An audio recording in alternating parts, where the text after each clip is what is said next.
Education National Board will come to order. Call roll, please. Governor Kitzhaber. Here. Julia Brim Edwards. Here. Yvonne Curtis. Matthew Donegan. Samuel Henry. Here. Nicole June Maher. Here. Mark Movahill. Here. David Reeves. Ron Saxton. Here. Mary Spildy. Here. Kay Turan. Anna Vandering. Dick Withnow. Here. Quorum is present. I just want to say, I think all of us are stunned by the violence that took place this morning at Reynolds High School. I can't imagine what could lead to that kind of violence. After the home, it seems to me that the school should be the place where children feel the safest. And I know this will spur another round of discussions, as it always does, about how we keep our homes and our communities safe. But for now, I just ask that all of us keep the victims and their families and all those who are traumatized in the school and in the community in their hearts and in their prayers and in their thoughts.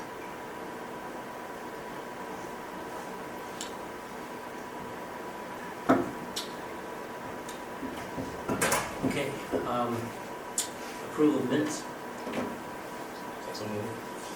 Governor, just to make a comment on that, I wasn't goofing off. Here it says I was late. That was on your behalf in Portland. And today I came in early, so next time you can put, if I spot a parenthesis, early parenthesis, is that, Let the record show that Ms. Withnell is never late, sometimes delayed, and on average is right on. you can't understand what it does to me. Thank you. Any objections to correct minutes? Very good. Order. And the motion, amended motion. No objection. Order. Nancy. Okay, thank you. I also want to express my sadness and support and caring feelings for Reynolds School District, Reynolds High School, and the families and community. And just having been superintendent in Springfield, I know what this does to a community, and I know the kind of support that is needed not only right now, but for years to come. So I want everyone to know that Rob Saxon and I were already beginning to work. We'll be reaching out to the superintendent tonight, and Rob's staff is providing the kind of support, and we will too, just to make the transition the best it can be given the horrendous situation they've been faced with. So I did want to talk about a few other things. I did want to talk a little bit about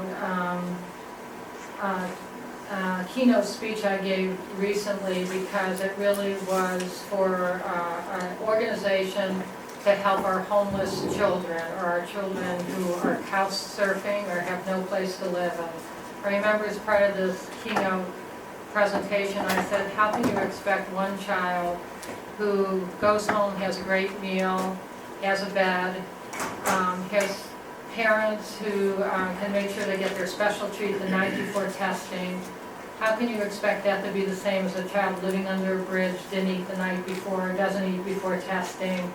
How can we expect the same results, and what do we do to make sure it's an even playing field for children? So I'm really thrilled we're continuing to think about poverty to prosperity. I think it is just really critically important. And another thing we're doing related to that is we're really working actually with the Oregon Education Association, the governor's office, ODE, to say we know a summative evaluation is part of the system, but because that's a snapshot of one night when often kids don't have the same conditions going into it, how do we make sure we look at other forms of evaluation, like formative evaluation that happens every day, interim that happens probably on about a monthly basis, and make sure we have the balance so we can really see the whole picture of how our students are achieving. So those are some things I've been thinking about.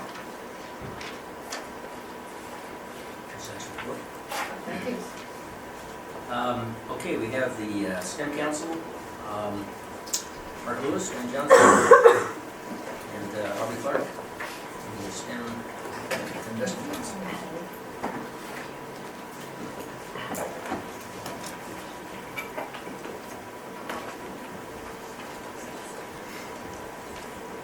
Welcome. Governor Kitzhaber, members of the board, for the record, my name is Mark Lewis. I'm the Director of STEM Education for the OEIB and for the Chief Education Officer.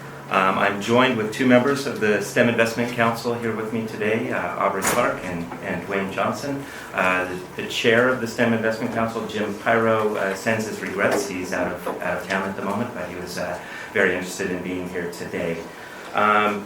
We are very pleased to be here today to provide an update on the efforts of the STEM Council that we've been undertaking for the last 8 months, give you a sense of how we're envisioning STEM and STEM education for the state and the types of work that we're going to be doing here in the future. In your packets, I hope you have copies of the PowerPoint as well as a couple of additional slides there. First, I just want to say that advances in STEM throughout history have made tremendous impacts on our lives, really. How we feed and serve 7 billion people in the world, how we consume information, how we move across continents, and how we communicate with each other. And in an exponentially changing times, the impact, the footprint of STEM is just growing even greater. Nearly all of the 30 fastest growing careers in the country are STEM careers, and I would put out there that I have not yet seen one career that is not a STEM job. Every single job requires a literacy in STEM, and it's critical for our aspirations as a state to drive economic prosperity for our communities and for the individuals, and to advance the goals of the 40-40-20. Here's the most common metaphor that we see in sort of the justification for STEM, and it's a good one. It's about the STEM pipeline, the leaky pipeline. The fact is that many of our industries are unable to find highly qualified workers to fill those jobs in STEM. And that even further, President Obama has put forward that it's also essential for our national security. However, there's also a lot more justifications for STEM and reasons for engaging in the STEM conversation as well. Here's the situation in Oregon regarding the leaky pipeline, and this data comes from Eco Northwest a couple of years ago. But you'll notice that on this slide, only 2% of Oregon graduates actually make it through the pipeline in STEM-related careers. That's nearly half of the national average. Does that track no matter where they went to school or only if they stayed in Oregon? I don't know the answer to that. I believe that this is drawn only from those Oregon graduates from Oregon institutions. Mark, Whitney's shaking her head the other way. I think it's analysis of wherever they went, whether they ended up with a degree. I just think, Okay, my stand son and corrected. daughter are both engineers. They both grew up in Oregon and went to college outside Oregon. So it's just capturing them. They came back to Oregon to work, so they had to be captured. Mark? Some clarification, Mark. Is that, you said that's half, that 923 at the end, if you were to compare that to other states around the nation, that percentage is about half of what the other nations or other states are producing? The percentage is half. So this is 2% at the end of that 5 years. And from a national perspective, it's 4%. You know where we are in terms of median? I do not know, but I can get that information. One of the things that I'd like to do is draw your attention to some of the other justifications that people use that I've heard around in the national conversations in STEM, which I track very, very closely. And in your package, you'll find a spider diagram like this, also known as a radar plot. The page right before that gives you a list of 9 different sort of reasons I've heard from people about why they care about STEM. Has everyone found that page? Because what I'm going to ask you to do is take just a couple of minutes to skim through those 9 different points. And just to the left, I don't think we've got that list. We've got the We've got the spidergram. it's not in the PowerPoint, it's in the packets that you Oh, in our have. packet. It's in your packet, sorry about that. Great. The spider diagram's the same, but the list is actually in your packet separately.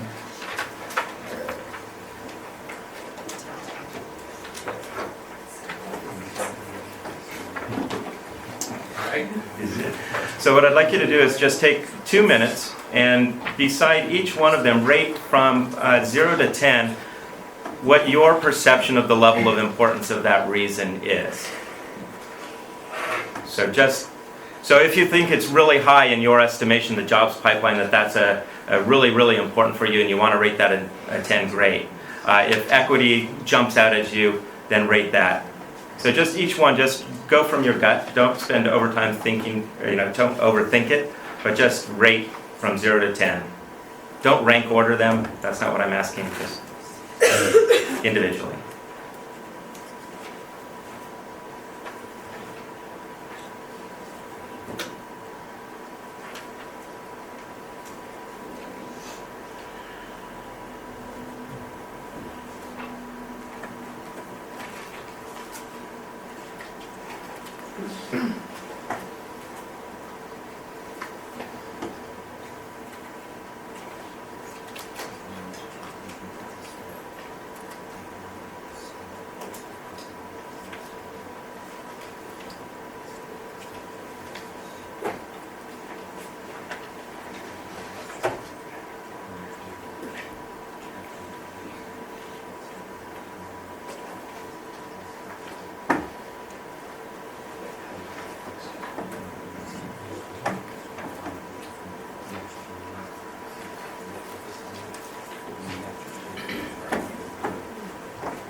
Being a former educator, I'm looking at eye contact and I'm saying, oh, we've got about 75% there.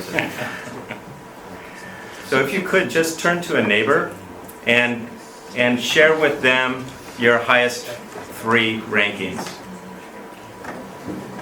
30 seconds only, so very, very short.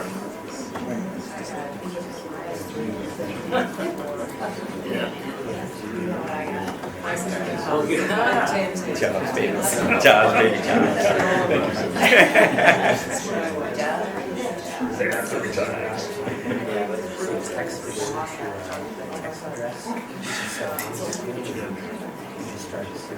All right. I would talk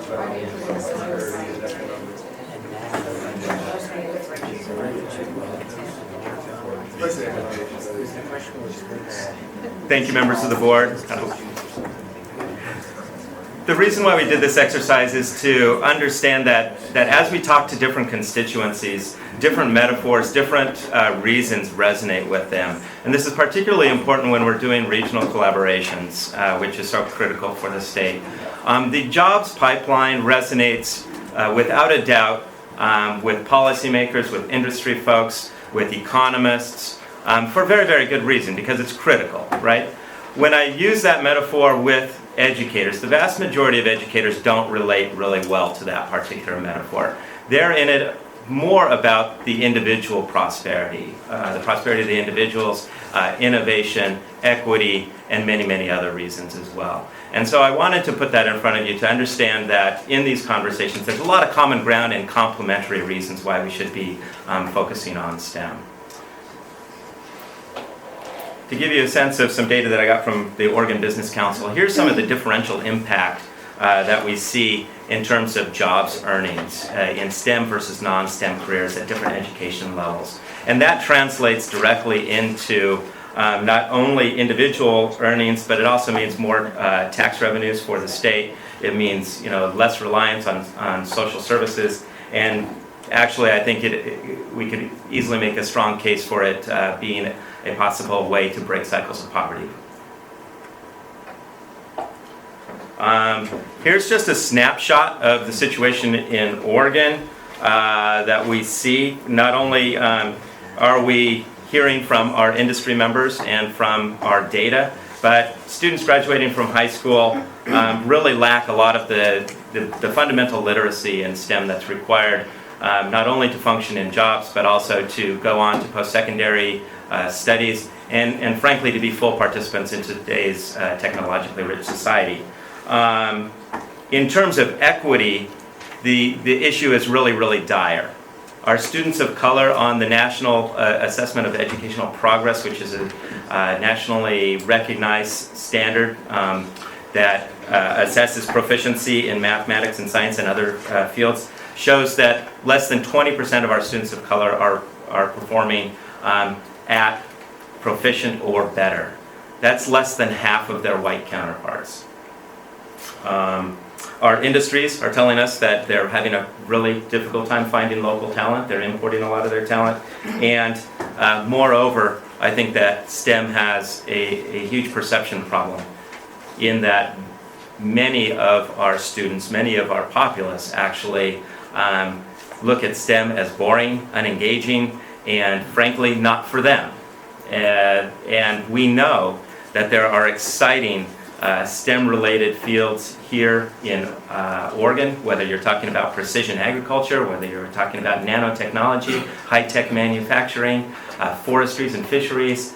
All of these are really exciting careers, and yet we withhold that excitement from our students oftentimes in the way that we approach teaching of math and science.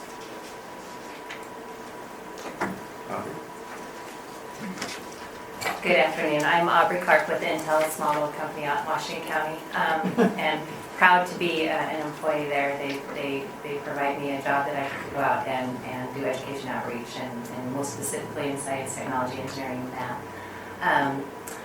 So it's like homecoming when I come back here because I see Mark Mulvihill, I see Duncan Wise around, and Whitney, and we started back in 2011 with Oregon Learns.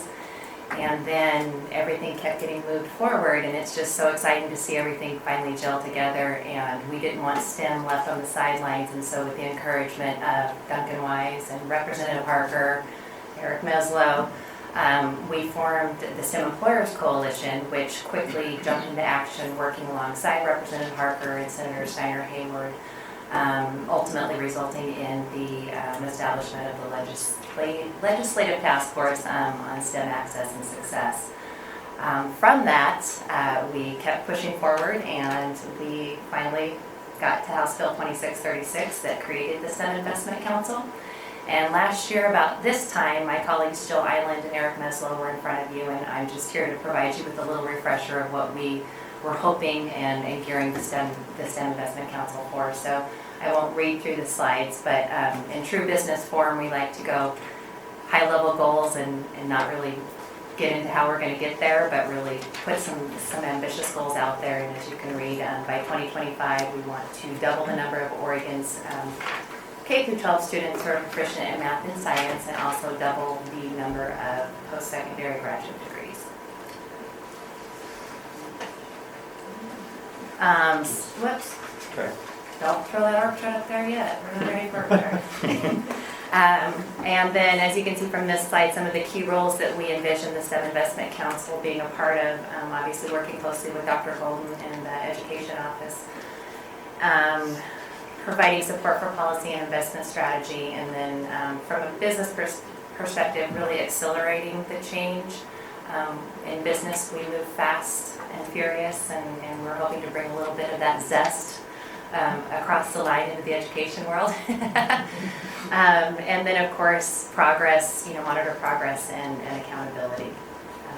The second bullet out there, too, means a lot, I think, in a business dynamic is outcome-driven investments.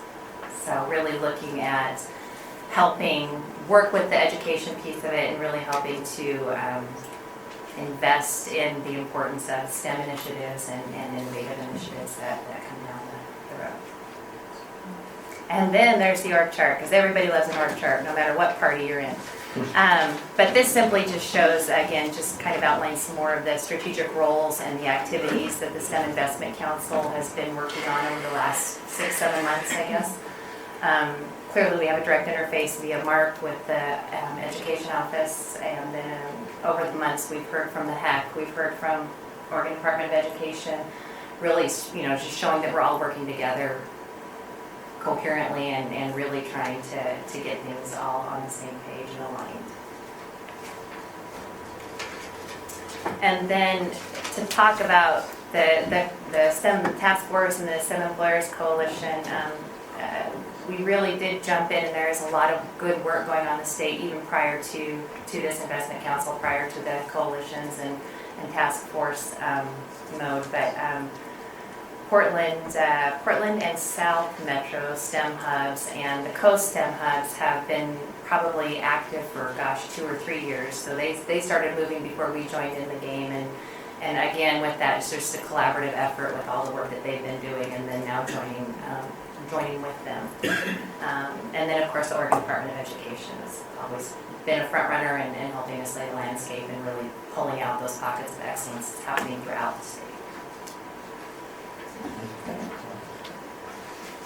And now, Mark. Yeah, back to me. You'll notice there's a color coding code that's helping us guide who's speaking. I'm orange, so you'll note that anything that's orange will be And then me. you can make me blue for Intel. Yeah, blue for Intel blue. Absolutely, and Dwayne will be green. So I did want to just give you a summary of some of the investments that were made this last legislative session through House Bill 3232, investing in the world of work. That has went to the Department of Education around STEM and CTE in particular. And I've been working very, very closely with the Department of Education to get these RFPs out and to review the grant proposals that have come in, and then to support those who were funded to make them the maximum impact from those investments. There were 3 separate investments, one around the establishment of regional STEM hubs and a network of those hubs across the state. So similar to what we're seeing in the regional achievement collaboratives, these are multi-sector partnerships that come together within a regionally defined area to address a common need. That need can vary and will vary to find local solutions to those local needs. And then STEM/CTE/STEAM grants that were really targeting addressing the achievement gap or opportunity gap, equity issues through after-school and in-school programs, also connecting to the world of work. And then the final investment area was around STEM lab schools, of which 3 were invested in. And that lab piece is that this is not just another charter school, but it is a school that's focused on STEM, but also focused on making systemic impact. So how does that school then tie in with educator prep programs, teacher professional development, other schools in the area, tying into the middle school feeders, etc. So that's what that one is. And then finally, to give you a sense of, these are the hubs. The ones with the numbers are the ones that were actually received funding. The others were ones that we saw had tremendous promise, and we received applications from them.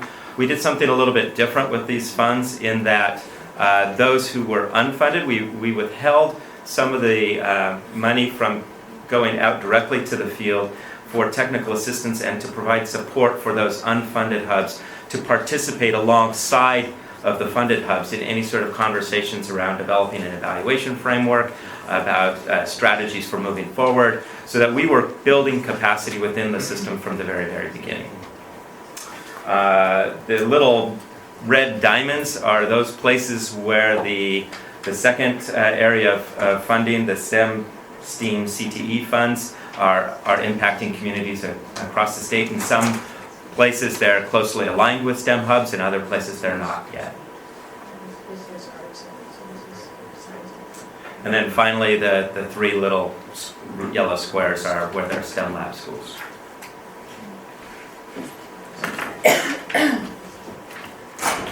Good afternoon, ladies and gentlemen, Governor. My name is Dwayne Johnson. I am Executive Director of the Center for Inclusive Innovation, which is an initiative of the Technology Association of Oregon Foundation, what used to be TechStart. I'm also President of PDXO Globe 3 Ventures, which works with high-growth entrepreneurs and innovators on scaling their businesses. I am pleased to be a member of this STEM Investment Council because I believe it's one of the opportunities for us to really make a commitment to the possibility of innovation in our state and see STEM as the pathway to great careers in the future. So we started our group working together in November of last year. I was happy to be included in that group, and it's a very diverse group. And one of the things I recognize is the diversity actually helps a lot. So in November, we really sat down and started talking about what the possibilities of STEM were and how we might actually be able to knit together the fabric of what's happening around the state, because there's a lot of great work that's happening in pockets, but it's not really as integrated as it possibly could be.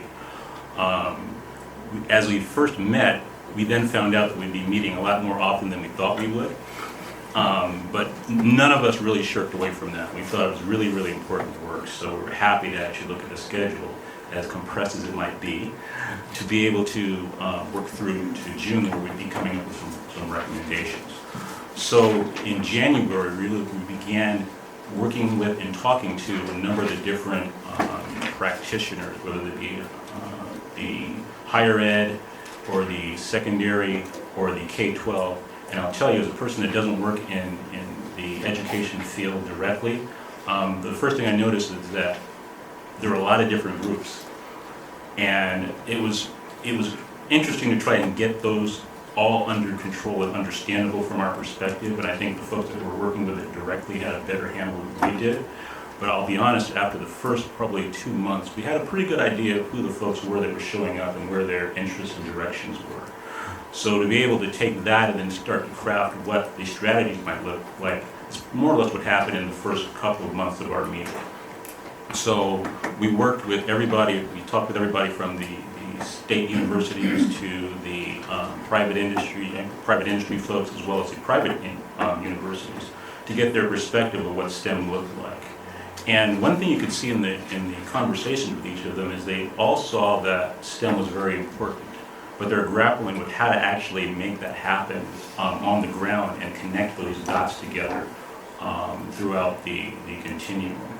So we started looking at what that really meant from a relationship perspective. And interestingly enough, in the last meeting we had, we started talking about this whole approach as really a continuum of activities that lead to the jobs and the companies of the future. And I mean, that was one of the things that was really key for us, which is where the whole conversation around STEM hubs really began to, at least in my mind, take shape. So can you go to the next slide? But one of the key pieces in that is, where does equity fit? Okay, we see pieces of the equity conversation when you're talking to teachers, when you're talking to some of the administrators, but it's really, in some cases, not a central conversation where you're seeing the action happening. At least that's from Dwayne's perspective.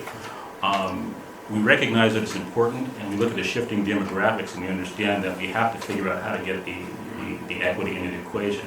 The way I like to put it in our center is like, I'd like to be able to take a pen and put it anywhere on the map of Oregon and have a student that's sitting there be able to see their pathways from that point all the way up to a career in STEM or starting a company here in Oregon that helps us be successful. So from that perspective, how do we do that?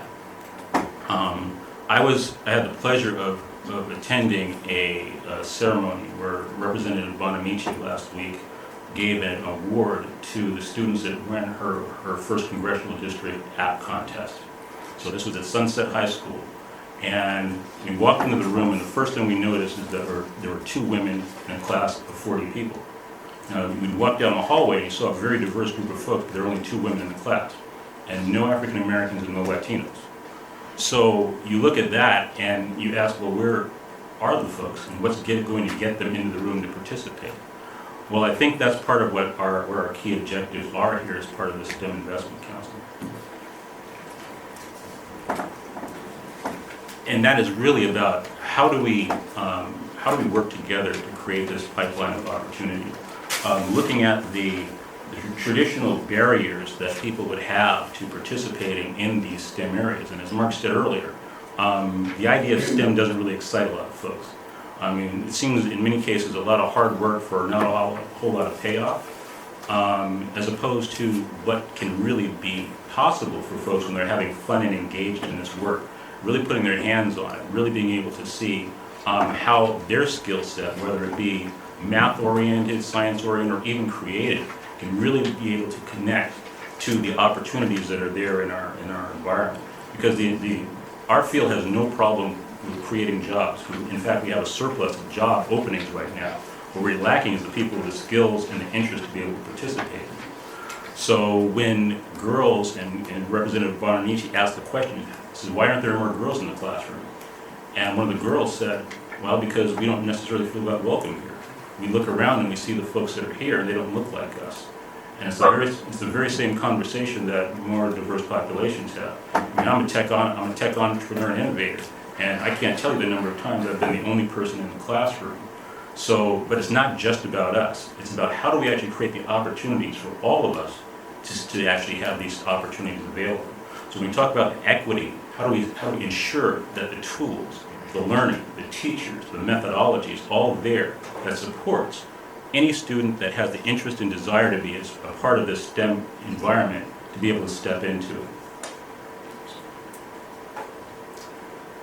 So we've really boiled this down to, of all the different suggestions and recommendations that we put up, really 3 that touch on where we think we can have the most leverage.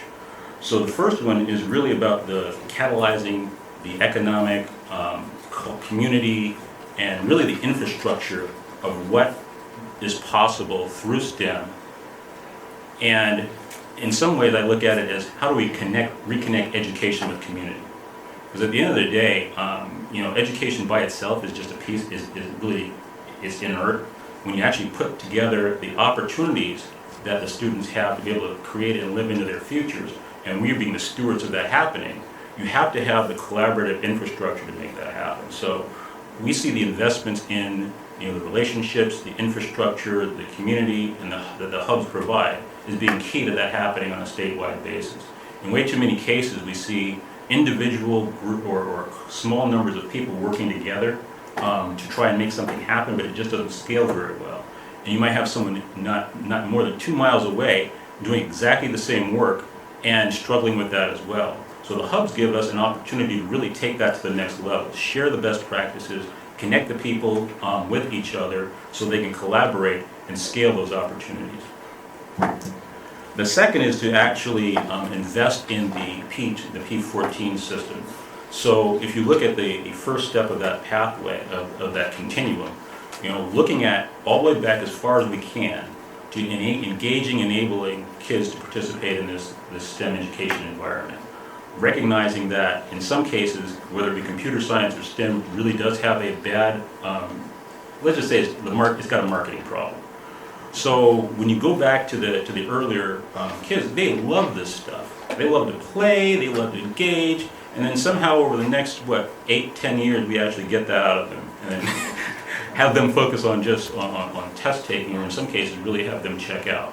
Well, investing in actually keeping that conversation and that interest alive throughout that continuum is really, really key.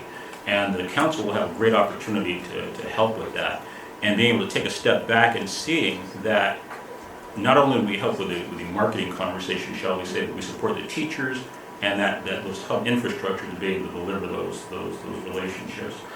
And lastly, the post-secondary fund, we're looking at how to work with the community colleges and the higher education organizations to be able to once again work collaboratively, not only with the hubs, but with each other, and being able to facilitate the type of opportunities that I think we need as far as increasing the number of STEM educated people coming through with degrees, as well as being able to work with industry directly.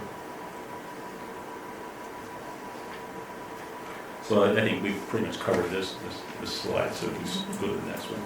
I think that's back to you, Mark. Just one quick question. So the second item, the P14 STEM grants program, is that meant to address, and right now, we've put some money into STEM, right, creating sort of those opportunities, but you've got a lot of kids, many of them kids from generational poverty or kids from communities of color who aren't going to be qualified to get into those even if you have them available. So is this intended to address that issue?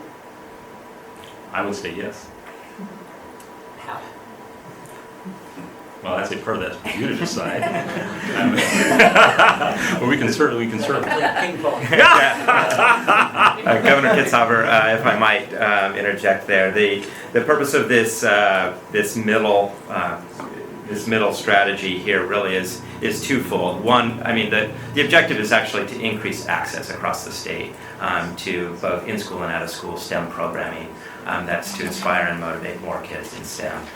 There's two different levels of grants. One, they're from developmental grants, which are sort of that higher risk, shorter term, let's try something that looks like it's going to work. And then there's scale up or dissemination grants. Those proven practices or programs that have some evidence of success, and how do we scale those more widely across the state. So that's the point of that particular fund. That's why he's.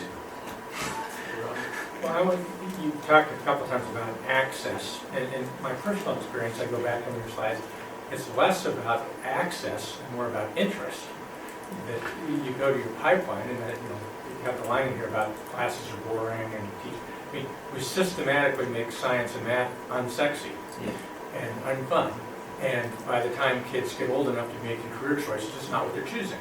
And so I at least like to hear a little more. To me, it's not access. We could have 1,000 classrooms open, eager to teach this, and no one would go to the classrooms. And so we have to have some way of going back and addressing that early teaching of how do we make this interesting instead of boring. Well, I'd like to say one thing to that, and I think it's a little of both. So, for example, with the Technology Association Foundation's Innovation Academy, we actually see hundreds of kids that want to engage in computer science. But we don't have the capacity to actually have them. So whether we're talking about the number of teachers or access to the technology, that's a challenge. And when you look in the rural populations, I mean, you go out to the dolls and you look at the fact that they can actually tell you exactly how many drops of water they're using in their fields. Okay, so technology is in use there, yet they can't find people that can measure with a ruler in some cases. Why? Because in some ways there's a lack of interest. But part of what we're not doing is creating that interest and connecting it to the things that are happening in people's community. So I think you have to provide all of them. You have to give them the access as well as the maintaining their interest, and then in some cases letting them put their hands on it and giving them capacity to actually be successful. So does this get at all of the above then? We would like it to. As Governor Kitzhaber and Mr. Sexton, the STEM hubs, a lot of the work around the formal classroom system would be done through the STEM hubs in supporting teacher professional development, changing teacher classroom practices, working with the Department of Education and the specialists there who are phenomenal and have had a very strong vision of applied learning that really deeply engages students. There's other mechanisms for us to address some of those issues within the formal classroom system. There's also access. Not many of our students in poverty and our students of color actually have access to programs such as OMSI, to robotics, to Hatfield Marine Sciences, to High Desert Museum, to those other sorts of programming opportunities that many of our more prosperous families actually are able to access. So by access, I mean in that. From the formal school system, I have a lot of thoughts on some of the barriers that exist, and predominantly we see it start in 3rd, 4th, and 5th grade is where we start losing our students. Before then, science is their favorite subject by far, science and art, and I would posit that those are very actually closely related. But we start then teaching science and math decontextualized from the real world. We start teaching it as a body of facts to memorize, not about the questions that drive science. No scientist stands around and talks about the answers, and yet that's how we talk. That's how we teach it. Scientists are caught up in the mysteries. Engineers are caught up in designing solutions to things that don't yet exist. That's what's exciting about science and engineering. It's not the facts that are exciting. I apologize, I have a little bit of a cold. So I really appreciate the presentation, and I agree with many of the comments made about sort of equity and the barriers that exist, but I'm really struggling to actually see how the strategies actually relate to getting a different equity outcome. And it would just be, I just can't quite put my finger on how what you're proposing and what you're doing will actually change experiences for children of color and children experiencing intergenerational poverty. I appreciate the hub strategy, and yet when I look at the boards and the staff and all those pieces, you don't have a robust set of folks who have deep experience and a track record of increasing STEM experiences for children of color and folks in intergenerational poverty. So I hear the good intent, but even if you could name like 3 strategies on how that will actually exist. I mean, we've just invested, I think, $8.5 million now. We've recognized the barriers that exist, but I'm just not seeing how A leads to B. Yeah, thank you. One, on the recommendations themselves, we will be putting forward to the outcomes and investments, the other subcommittee that's slipping my mind right now. We'll be putting forward a more complete, sort of explanation of each of these strategies and how they fit with the equity lens and other aspects, how they connect to the 40-40-20. In regard to the current grants that are out there right now, every single grant application grantee had to answer and respond to how that program addresses the equity issues in their particular region. So they had to provide demographics, they had to specify on how they would actually be recruiting, retaining, reaching those students of color and students in poverty in those programs. The STEM hubs themselves, many of them are focused very specifically. For example, the East Multnomah STEM Hub is focused very specifically on equity and diversity issues, working with their local partners. This Portland Metro STEM Partnership just brought in a nationally renowned speaker to speak around STEM and equity issues to their members of their partnerships. So I think that there's a strong dedication to seeing actual implementation of the beliefs and values within the equity lens. Are they still figuring things out? Yes. Do they need support? Yes. Can we provide that? I think yes. So I don't think we have the answers yet, but I think that there's really a strong commitment to seeing that through.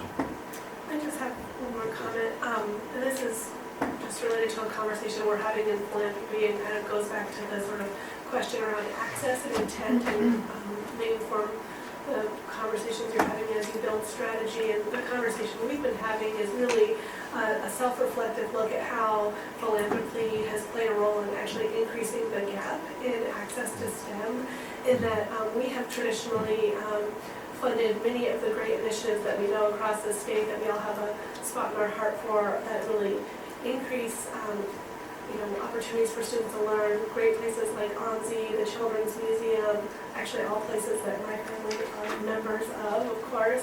And what you see when you go to those places, and I go regularly, is actually very few and often no children of color. And a lot of times folks think it's really an issue of access, and it is an issue about affordability, but it really has to do with who their leadership is and how they design their programs and how they build interest and relate to the changing demographic. So it's not that children and families are not interested, it's that it's really not a place built for them or by them.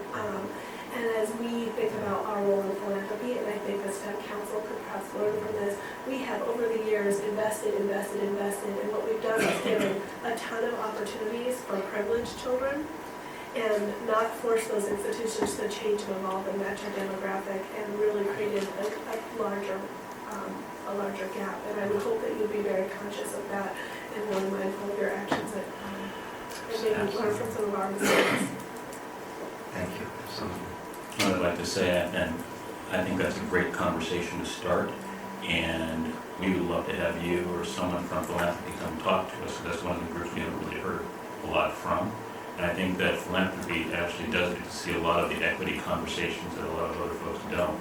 So when we talk about relationships and partnerships that are possible, in fact, I just had a conversation with Kairos, one of the new equity organizations in Portland, about how to move their initiatives forward. And I said one of the best ways to do that is to connect with the STEM hub, because what we can do is actually, when more and more organizations connect with those hubs, we can work together and actually have these equity outcomes happen. Otherwise, it becomes really individual groups coming forward. It makes it really hard for us to support. So when we're looking at that big conversation about inclusion and equity, the more folks we can have coming forward and being more visible, the easier it is for us to actually work together towards those outcomes. If I might just, Sure. You know, Mark, you and I want to get to that interest comment that Ron was saying, and being a former elementary teacher and principal, science is something that the boys will actually, and girls will stay in to recess to do. If you have it done hands-on learning and you have the types of experimentation. To me, the STEM is the ultimate partnership initiative. I see this as the ultimate one where the crossover with private sector funding, resources, capacity is so obvious. And I just encourage you to keep reaching out. But maybe we start laser locking into this interest area.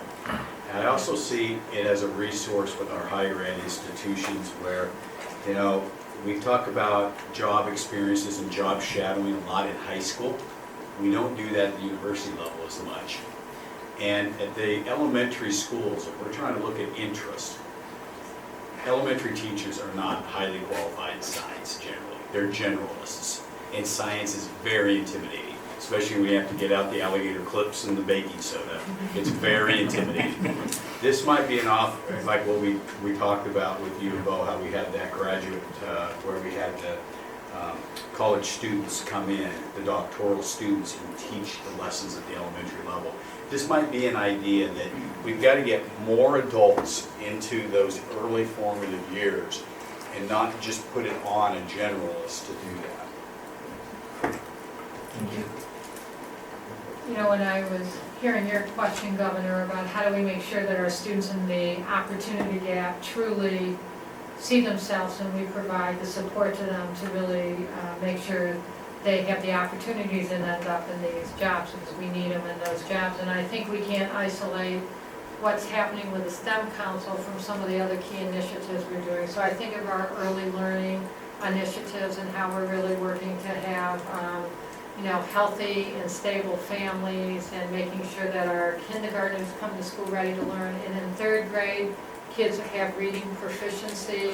I think some of those start giving kids the basic skills that they really see and all the important exploration you're talking about in science, but I think we can't separate them. The other initiative we have that I think is really important is the teacher effectiveness, because you've really been talking about, and I know Ron said it there, is how do we really have teachers who know how to teach in a way that really engage students about what a wonderful career and how exciting learning it is. So I think we have to look at all of them to really make sure everyone has access to these careers.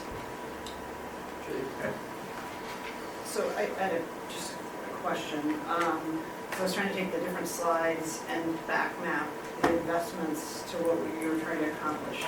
So you have this chart that says, basically shows it goes down to just 923 receiving a STEM degree, but maybe it's not like the right number or close.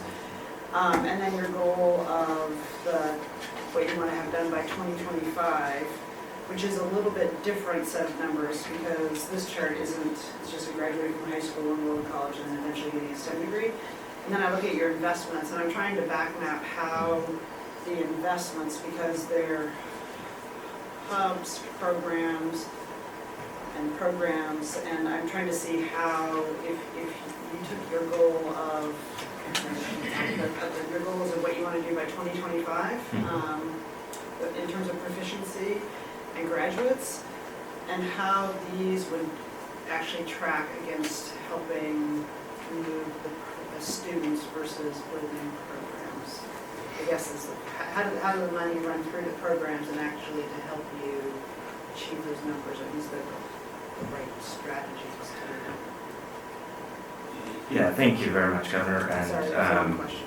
Representative Grim Edwards. I think that it certainly isn't adequately represented in the slides that you have in your packet. The STEM Investment Council has been looking across the P20 continuum about how do we really incent and prepare more students to so that we can actually achieve those goals. In the post-secondary space, the Engineering and Technologies Industry Council has been doing extensive work in working with our four-year universities across the state to both do two things really, and you'll hear from them later on in this meeting today.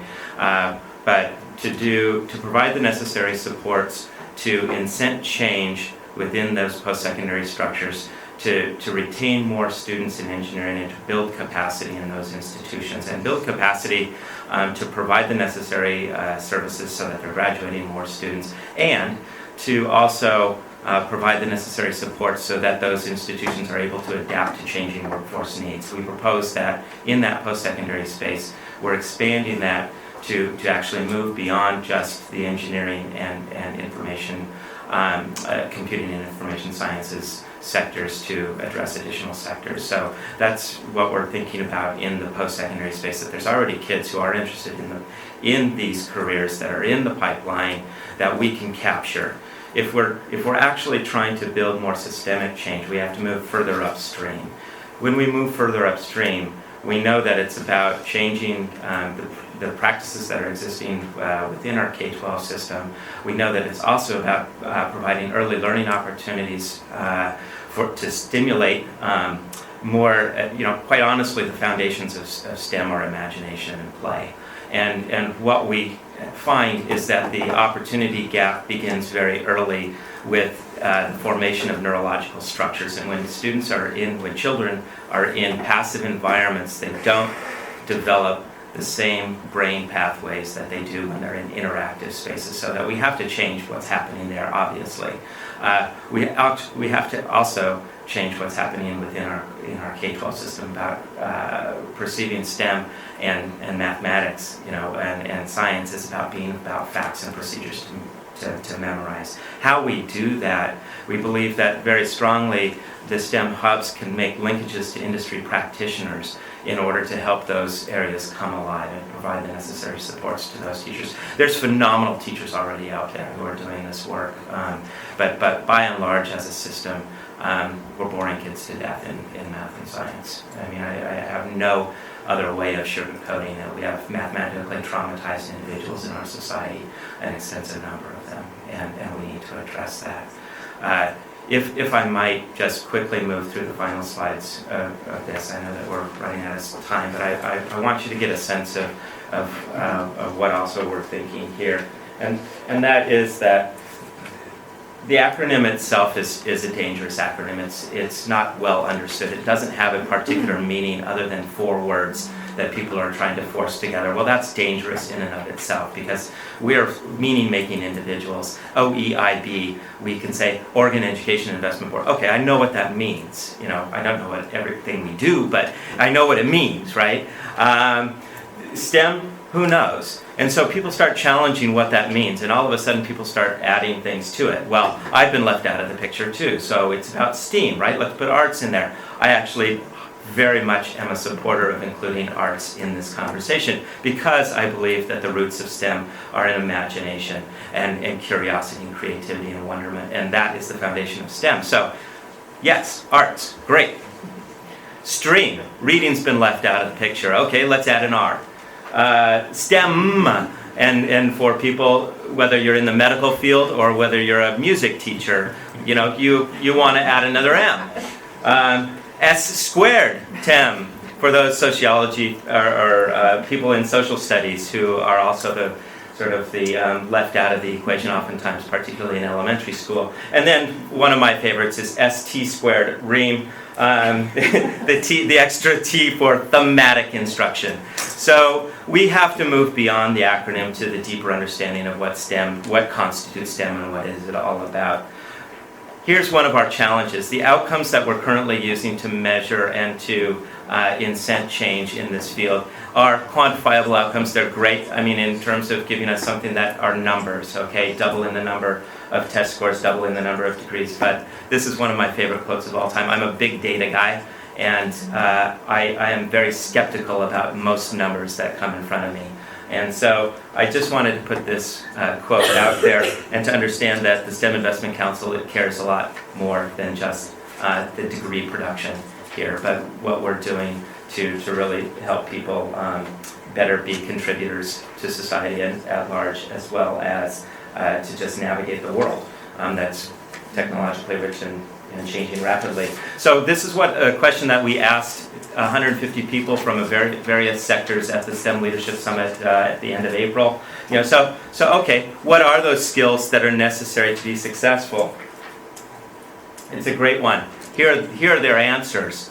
This is a word cloud generated in real time with those 150 people. The frequency of response, the greater the frequency of response, the larger the word here. You will notice nowhere on here is mathematics proficiency, even in the small print. And it's partly because I biased the question, okay? I'll say that, I biased the question. Okay, but what skills, attitudes, dispositions are necessary to be successful? You get these sorts of things. So if these are what we really value in our system, how are we aligning our practices to get that? And I think that that's an important question for us to ask as an OEIB as well. Are our practices aligned with the types of outcomes ultimately that we're trying to achieve with the system?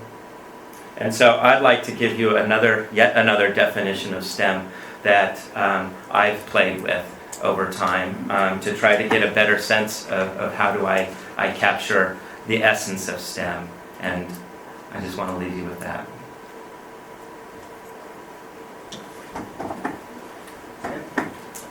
Governor, and we really, Mark and friends, we really appreciate this, and I'm hoping, because I have this dual hat on the state board, is to see this aligned up better with the new next generation science standards, in which we challenge the whole teaching and try to point it in a direction like that. I love your work. I think it's fantastic. We're hoping to have some greater synchronicity. And I have long since, and Rob has heard this so many times, he's sick of it. I pulled my daughter out of a high school because they were science clubs, and both her mother and her grandmother were scientists. And that didn't fit our needs, and the fact that she was black and Latina also didn't meet our needs. There are a lot of folks in the community who are looking for this to happen, and who are hoping that we can get the whole act together. About 3 or 4 miles from here, out at the School for the Deaf, we have a charter school, and I was out there about 2 months ago and watched this wonderful kindergarten teacher teach a science lesson that had the kids just jumping up. I mean, they were squirming anyhow, but they were jumping up for the science part of that. And my hope and my dream is that this makes a difference in terms of both the way we teach science, the way we select people who teach science, and also the outcomes that we have. So thank you very much. Thank you. And I do want to assure the board that we are closely integrating with the other initiatives here at the OEID, from anywhere from accelerated credit to the network of quality teaching and learning, the effective implementation of the Common Core and the next generation science standards. So thank you very much for those comments. Request for Dr. Golden. In the sort of integration of this work, it would be helpful when we have presentations on the grants that they back map off of what we're trying to, because I'm searching like what's our role versus the state board's role and everything else. They back map off what we're trying to accomplish in terms of the 40-40-20, and that I think we've had a discussion about the transition points are the most effective, so really focusing in on how the investments that are being recommended, how they directly connect to that, just so then we can click, it's easy to make the click down, and then I think foster greater confidence in that eventually these investments will be. Yeah. Yes. Yes. Thank you very much. Thank you.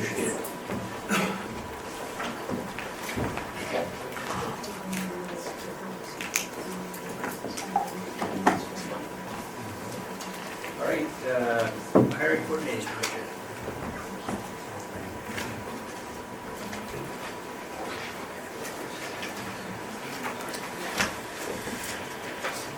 Thanks, Governor.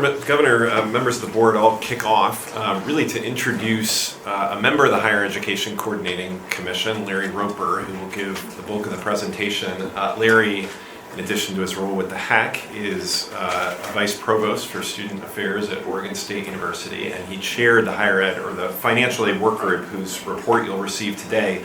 You may wonder, what's your role and why this report?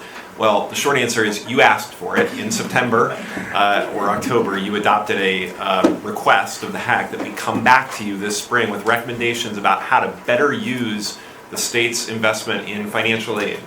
And what you're about to hear is likely to be a centerpiece of the HAC's recommendation to the governor and this board and the legislature for affordability in post-secondary. And we're looking here for your feedback, your response, your thoughts on these recommendations related to the Oregon Opportunity Grant. And just a little bit of additional context, that's the state's roughly $100 million biennium investment in need-based financial aid for students attending Oregon public and private post-secondary institutions. So with that, I'll turn it over to Larry. Good afternoon, Governor, board members. So I'd like to just sort of describe sort of the flow of our work, some of the principles that underlie our work, as well as then our recommendations. We'd like to do that in an expedient way as possible. If you look at the first sheet, the first slide, it really just describes sort of the flow of our work. With the bottom being the way that we distilled the charge into a simple goal to recommend a restructured Oregon Opportunity Grant that will both achieve the goal of improving access to higher education, vocational technical education for promising, financially needy, underrepresented students, and to stimulate the state's achievement of 40-40-20. As the group went through our work, we did lots of levels of analysis, and we tried to tie it to what we believe to be some important markers on the landscape, including having a really clear vision for a program, tying it to 40-40-20, really trying to focus on rewarding success and completion.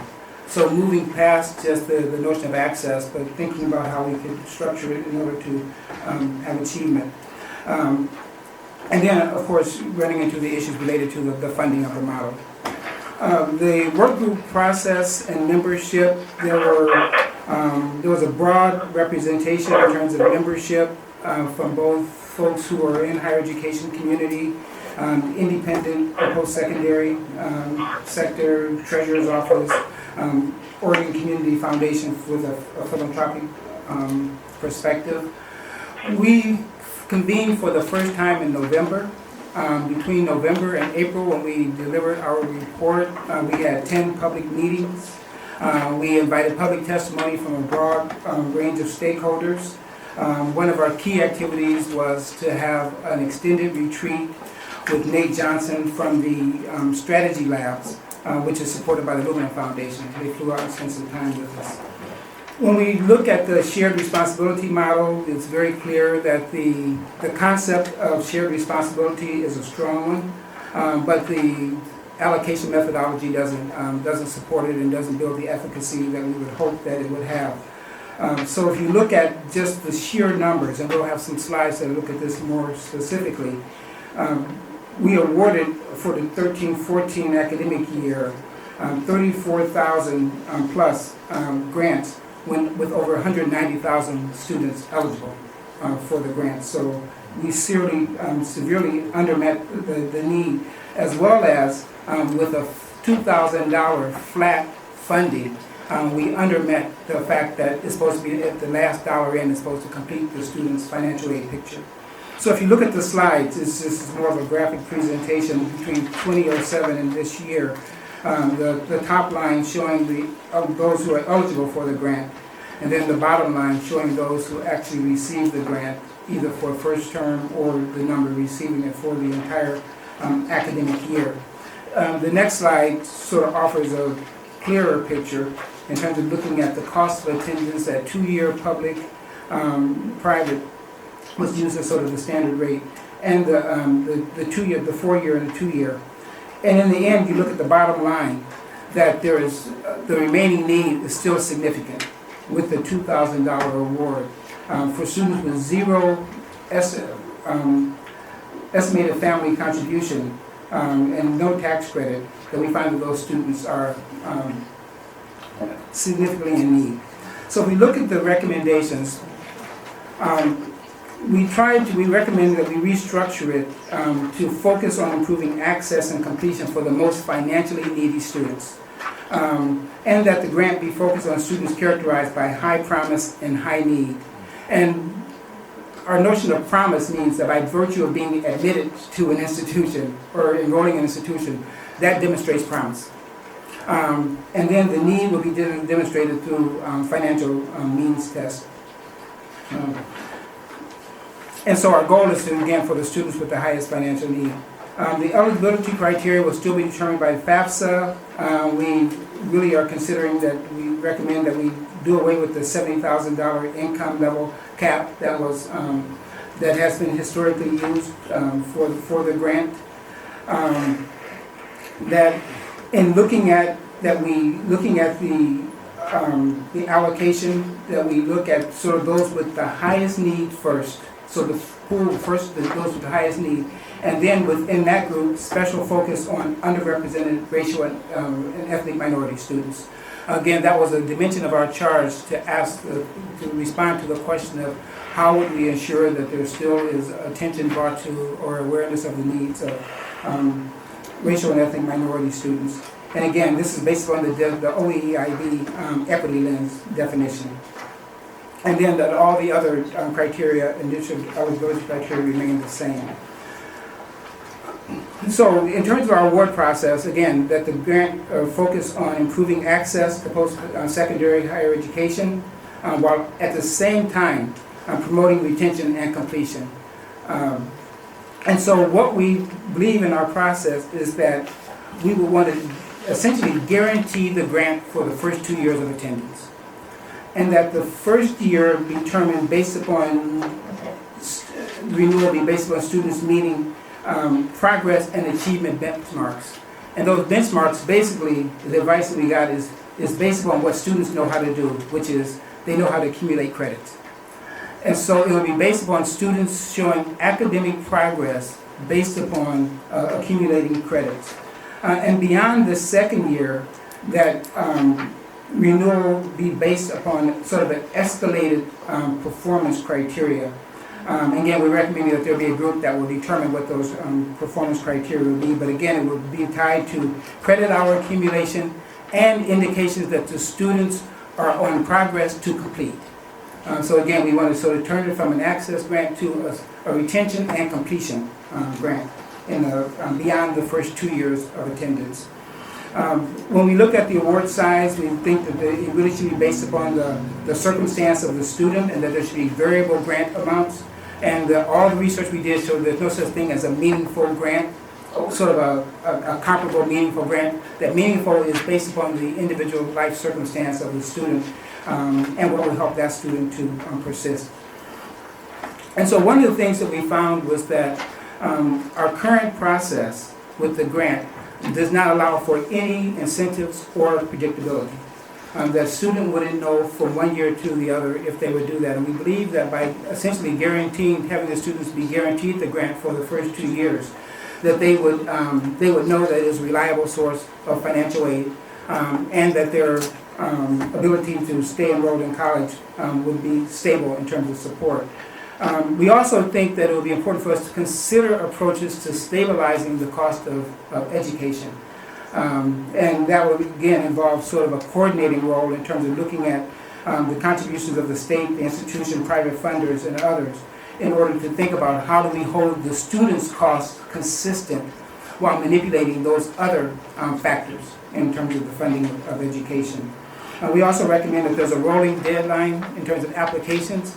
Right now, it's on a first-come, first-served basis, which again rewards a particular sector of our state in terms of those who are already sort of in the system and have access to certain resources. The other thing that we said, we moved beyond the Oregon Opportunity Grant to think about sort of this bigger picture, and particularly the bigger picture of how do we incent the pipeline. And we recommend that that OEIB or the Oregon legislature or someone would prioritize for us to create a pipeline incentive program, which would essentially establish for students as they start middle school or leave the 6th grade or at some point an account into which funds would be deposited based upon those students achieving educational benchmarks. So again, it's accumulating credits, it's taking certain kinds of courses, but that by some point in that student's experience, they should be able to look back in their account and say, here's how much the state has invested in an account for me to pursue post-secondary education or educational experiences beyond the high school years. And again, we think that there should be a group that should be charged to look at this. So in summary, our recommendations are to restructure the Opportunity Grant to focus on improving access and completion for the most financially needy students, that we prioritize funding for underrepresented racial and ethnic groups based upon the OEIB equity lens. Again, we've asked that there be sort of a legal vetting of this as an appropriate direction, realizing all the things that are occurring on the national landscape related to targeting of financial aid. That we adopt requirements for student academic progress and achievement as part of the eligibility and renewal criteria. And then that we endorse predictability as essentially guaranteeing awards for the first 2 years of attention.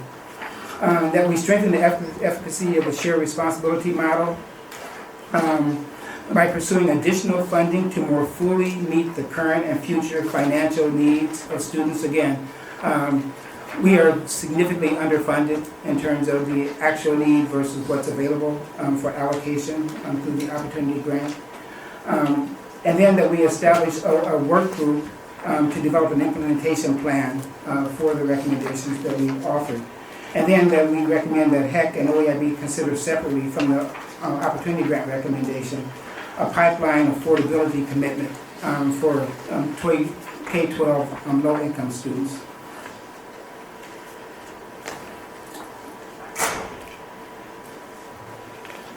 And then the final slides essentially reiterate some of the things that are in the earlier slides.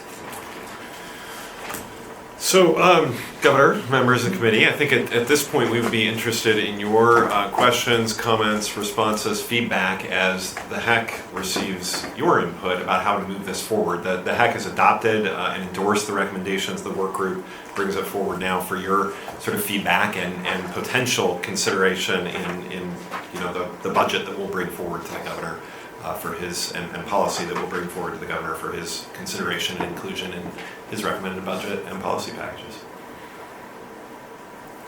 I think they're excellent recommendations. I really support all of them. I think it's excellent work. Really, I think back to the days when we had the underrepresented minority achievement scholarship and how that significantly improved rates of students attending our institutions of higher ed. I was on that scholarship as well, so I certainly saw the impact it had on my life and many other folks. The one piece of advice I would give you is just that certainly when it comes to getting legal advice, I think you'll certainly encounter different perspectives. Some folks tend to be very risk adverse around this issue, and I would just encourage you to really really think about the vision you want for Oregon and think about doing the things that really matter for the future of the state as it pertains to representation. And if we get advice that comes back that is very restrictive, I think there are many models around the country where other systems have figured this out quite well with some creative strategies, and so I think we can really find a way to implement what you're recommending regardless of what that legal advice is. So I'm excited to see what that looks like. Just a little troubled by the term high promise and what that the connotation. You're going to have to explain what that means, just like you did, Larry. You did a great job immediately. This is what it meant. But in kind of branding, you're going to have to explain that term. I love what the idea behind it, and maybe what a term could be is on track. That's a term we've been using. tying it to the achievement compact indicators, kind of where you were going. You know, maybe it's something where you look at student on track where, you know, you've met these benchmarks, your attendance, these types of things, and we can embed that into where we're going, where we already are in K-12, rather than high promise. Just that connotation, I think, is one that's going to make people kind of pull back on the judgment call. Okay. Especially when we're trying to get access to the kids that we're talking about on here. That term can be one that can mismessage, if that makes sense. Yeah, that makes a lot of sense. It's and in our thinking, it was really not about an assessment of the individual. It was about the posture of the institution toward the student. That by virtue of admitting a student, you were recognizing that a student had high promise. So now it was really more about the institution's behavior in regards to support for their students in their retention, as opposed to some way that we assess the student, determine whether they have promise. That's a real important distinction, if there's a way to kind of get that on the front end. Yeah, exactly. Okay. So just kind of similar, maybe slightly different approach to that, because I was wondering, so you said your definition of high promise, blah, blah, we might be changing that, was that they had been admitted. So does that mean if you had been admitted and yet you are required to take remedial classes, you would still be considered high promise? So I think that's worth a longer discussion about, you hear stories of students who use their grant money for having to use it for remedial classes that they don't get credit for. And then they're sort of got on a cycle that's really not sustainable. And then when you add in the new benchmarks, which I think are good, that you're making academic progress, but I think we're setting students up to maybe not be successful in that second year. So I would think that deserves sort of another look. But how do we address that? Because I think it's a real issue. The other issue I had is what does all this cost? What's the incremental cost add? If we said, yes, we think these are good recommendations, what would they be? Maybe you could divide it between the base and then that other, the middle school, high school grant program, just So Larry may be looking up more precise figures. I'll just say that the cost depends on how you constrain, how you approach these recommendations, like the extent to which, for example, you limit access in order to target on first-year students, right? If you take wholesale these recommendations to really focus on a narrower set of students, then you can increase the award size without incurring huge significant costs. If you want to provide the award to students in their first and second, and many of them in their third and fourth years, the cost of course goes up significantly. So I think this has created some additional levers for us to get at, to make it, to have a greater impact at any cost level. But clearly the unmet need is significant. Yeah, and I think it really is a matter of whether or not you want to make it available to everyone who has some need, or whether or not you want to say that there's sort of an income sector that you want to look at, or a need sector that you want to look at in terms of access. So it could go up to $700 million a year if you say everybody who has some need would be eligible for the grant and would be fully awarded. So you're not coming actually with a recommendation of how much, or at some point in the future you will? Absolutely. We'll be working within our budget development process to bring forward sort of what our best efforts to reflect what we think is both practicable and desirable. It's going to involve striking some balances there. Here's an idea for you if you really get this packaged correctly. This is going to be an ask from the state of Oregon, but how about an ask at the local level if you really broke it down? Like for instance, how you have the costs per, and you have the student share, the family share. I'm thinking about all the civic groups that I work with that give out scholarships, thousands of dollars every single year, that just think about how easy this could be if you had a waiting list.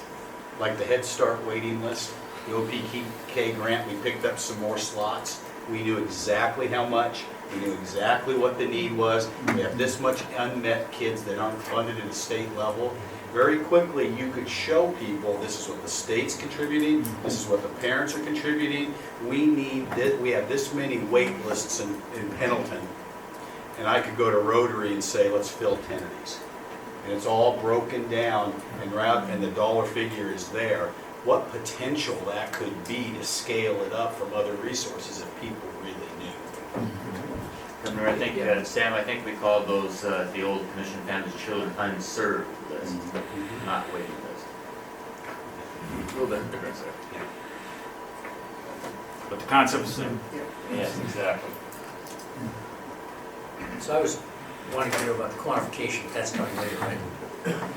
Yeah, Governor, I mean, one place to start is the unmet need under the existing program. You know, attempting to close the gap between what we, when we designed the program back in 2005, 2006, and it began implementing in 2007. So what we designed and what we're currently funding, that gap is somewhere in the range of $400, $500 million by annum. That's unmet need.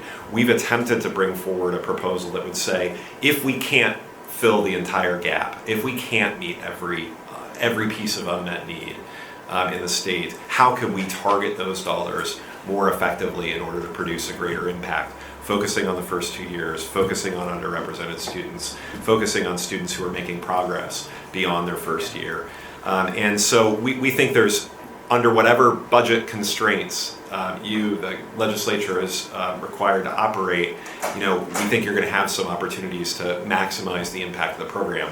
Obviously, I think the interest of my commission will be in maximizing affordability and putting as much into this redesign program as possible, but understanding there will be some significant constraints. I think the addition, you have to be careful with this, but I mean, you don't just want to give people access, you want to make sure that they actually get a degree, right? And at some point, you don't spend enough, or you spend it at the wrong time, or on the wrong people, so you're spending resources that don't.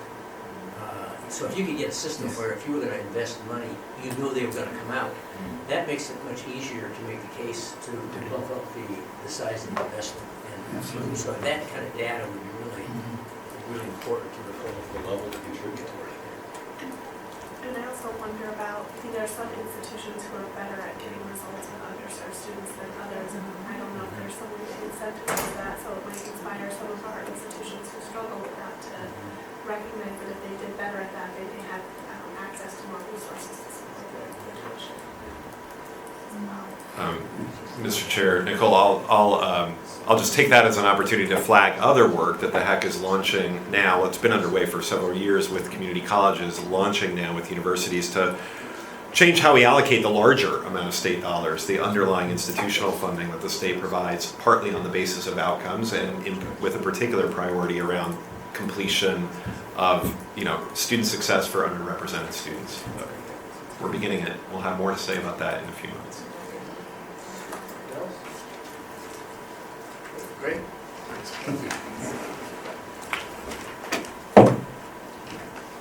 Or last,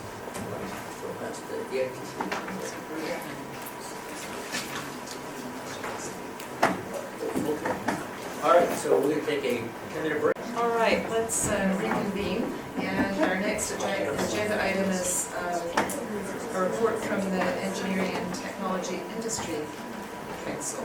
Eric, thank you very much. Dr. Golden, members of the committee, for the record, my name is Eric Meslow. I'm the president and CEO of a technology company in Portland called Timbercon. I'm also the current chair of the Engineering Technology Industry Council. I also, for the record, sit on the STEM Investment Council, and I am co-chair of the STEM Employers Coalition. And your son's Little League coach. What's that? Yeah, a little, you know? Yeah. For the record, I always like to say I have a very supportive business partner who takes over the running of the company while I do education issues for the state of Oregon. The purpose of this meeting today is pretty straightforward. We want to... I'm a technology guy. Maybe I can pull us off. You had it a minute there. I actually build computer cables, so there you go. Purpose of this meeting is pretty straightforward. ETIC has been an organization that's been around for over 15 years. Traditionally, we have reported directly to the Oregon University system. With the changes in that system, it was important that we had a new home, and that home now is at the foot of this committee. So I'm here today to brief you in, get you up to speed on what we've done in the past, where we're going in the future, give you some ideas of some of the challenges we have, and then most importantly is to ask what you believe you need as a committee to do your job in our oversight. So, first of all, let's decode the acronym. Engineering Technology Industry Council. Essentially, we are a volunteer high technology advisory board consisting of senior executives and from technology companies from across the state of Oregon, both small and large. And we were designed to make recommendations about how to address the talent gaps in technology. Goals are facilitated by investing both state and private funds in Oregon's public education institutions for engineering and computer science. Ultimately, we provide a recommendation to council. Council votes on it, and then that directly affects funding to the state's institutions. Traditionally, our role has been with the 7 higher ed institutions plus OHSU, but our charter also allows us to work within the community colleges, and we have done significant work even down into K through 12 over the years where necessary. ETIC at a glance, pretty straightforward. Starting July 1st, as previously mentioned, we are yours. We did get formed in 1997, Senate Bill 504, under Governor Kitzhaber's first term. Our fund is currently $29 million per biennium. Again, as I mentioned before, we serve all 8 Oregon universities. The advisory council made up of folks from industry are voting, but we do very much value our non-voting members made up of industry associations as well as higher education institutions, including the deans of most of the engineering schools and or provosts. And then we also have additional connections to other organizations that have similar missions. We currently have a voting seat on the Oregon Innovation Council, and we work in the past with the Higher Ed Coordinating Commission. Our mission by statute is very straightforward. It's to meet the urgent industry needs by upgrading our existing talent coming out of those institutions that provide them. Ultimately, we need to decide as an industry group those priorities, and we try to avoid duplicating existing resources. So if one institution is doing something, we try not to create it at other institutions. Instead, we generally try to magnify how it's working within an existing system. We try to make sure that resources are shared across the institutions by getting institutions to collaborate together. This was a side effect of the law, but ultimately it's been great to see getting University of Oregon and OSU and PSU and the regionals all work together where one is not strong, many often is. The results, as an industry group, we focus on results. It's how we're wired. We're metrics folks. We ultimately measure our investments, making sure that they're being used appropriately by the schools. And those schools that show good track records generally get the benefit of the doubt in future presentations and future funding opportunities. And then we also generally support and require significant private investment for any dollars that the state invests. So one of the tenets of ETIC is if $1 of ETIC money coming in from the state is invested, we require the schools to go out and find matching funds either in the form of federal grants or private company dollars. As I mentioned before, the authority needed to change, and we did so through a bill that passed in the last short session.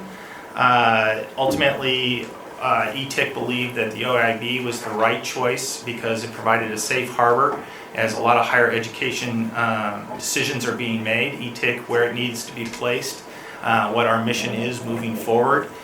We thought it would be best to be out of the fray of being in the Higher Education Coordinating Committee. We spoke with Dr.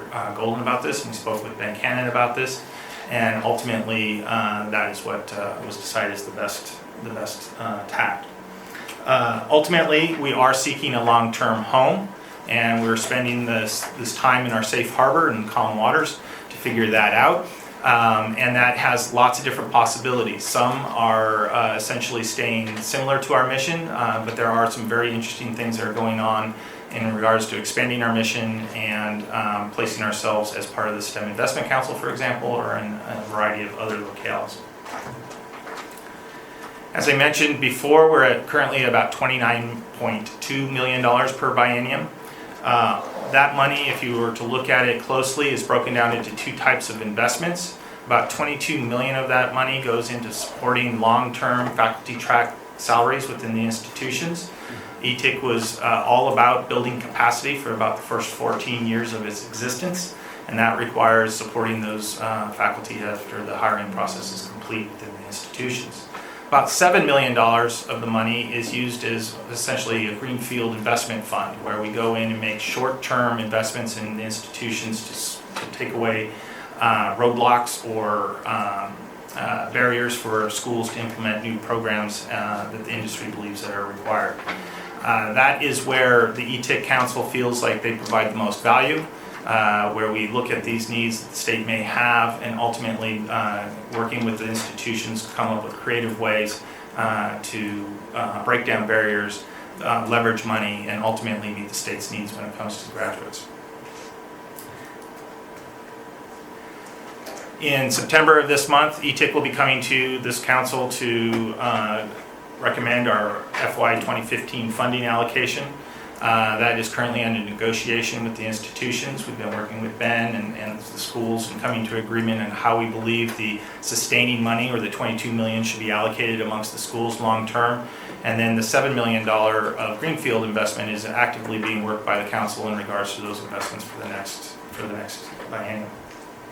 Ultimately, as I mentioned before, this council has been in existence in a long time. We had a kind of a rhythm and a working relationship with the Board of Higher Education and the Chancellor, who ultimately were our bosses. It's now on to you, and it's very important for me to figure out what you guys believe you need to understand about our organization, how we work, what our priorities are, so we can best inform you and help you guys can help make decisions with us on where our talents and our efforts should be placed. As well as there are some long-term decisions to be made as well, much larger asks, and we'd be very interested in understanding the OEID's position in regards to those. Again, we're currently working with the STEM Investment Council very, very closely. Again, I'm a member of that council in regards to how we can pull all these things in together under one roof, so we have some synergy and some continuity between our efforts all the way from pre-K all the way to the grade 20. And with that, I'd be happy to answer any questions you may have. Questions? I think the key message was your last one, coordinate. Absolutely agree. Again, I want to make a strong point that under our guidance at the university system, it was quite clear at OUS that our primary mission was focused on the four-year institutions. Under the OEIB, we've already changed our bylaws and our guidance to very much strengthen the work at the community college level. It can be argued very, very quickly that the middle 40 of the 40-40-20 plan has the most opportunities for the work that we do in regards to investing and breaking down barriers. So my understanding is, given what you just said, that there will be some examples of some seeding of community college programs and direction. Absolutely, sir. Thought I heard. Sounds good for me. Yeah. What's results mean to you? You measuring your performance, measuring your results, but So, absolutely. Traditionally, ETIC measured two things, and two things only at the very highest level. We had a baseline metric for the number of graduates the university system was producing within certain graduate fields. Our investments went into those schools, and we tracked at the individual school level and in total the new graduates that were produced with ETIC money. Looking at very specifically if $1 million is invested, it's brought into these programs, what is the tick up, so to speak, 4 years later in regards to the number of graduates being produced. That was our primary responsibility to reporting to the legislature and to the governor and everyone else for the first 15 years of this organization. Other metrics that were always important to us, though, were the leveraging that those dollars also did. So we measured very specifically if the state has invested, for example, $170 million of ETIC money over the last 15 years in these incremental efforts, how much private money was brought in based on those investments. And that number is over $300 million of private money was brought in to magnify those investments by the state. That's another metric that we've traditionally measured. We've tried the best we can as a group of individual business folks to stay out of the day-to-day operations of the individual schools. So we do not go down into and investigate things like efficiencies of particular professors that we invest in, or the efficiencies or graduation rates or retention rates of those schools. Those are things that are often talked about around the edges as we're trying to understand the challenges that the schools have. Moving forward, I think there's this opportunity to measure other outcomes than we currently are measuring. And that will be decided upon over the next few months. Well, can I follow up? Well, how do you answer though for the general public who's, sees the number of 46th in the nation or their education here, and we're 50th in achievement gap, and how's all that? And you've been in this for 15 years, and are you making the sub to that? Are you making comparison data to our own family versus how are we doing with all the rest of the U.S. on that same dollar investment to another state or something? How well are they doing? I mean, I don't know, it's just, I get this, after a meeting like this, I run into somebody and say, well, how are we going to be better? How are we going to be in the top 10 in the nation? How are we going to do it? So how do you answer that with... I can answer I'm not the most politically correct guy. I'm a business guy, and I get in a lot of trouble very quickly. You're talking to the right guy. Right. Yeah, you're really talking to the right guy. You may even get Ron involved. I can just tell you my executive director is in the back row right now is probably cringing as well as Mr. Lewis over here. I will attempt to answer in this way. I know where we would be if it wasn't for ETIC in some ways. So we'd be 55th out of 50.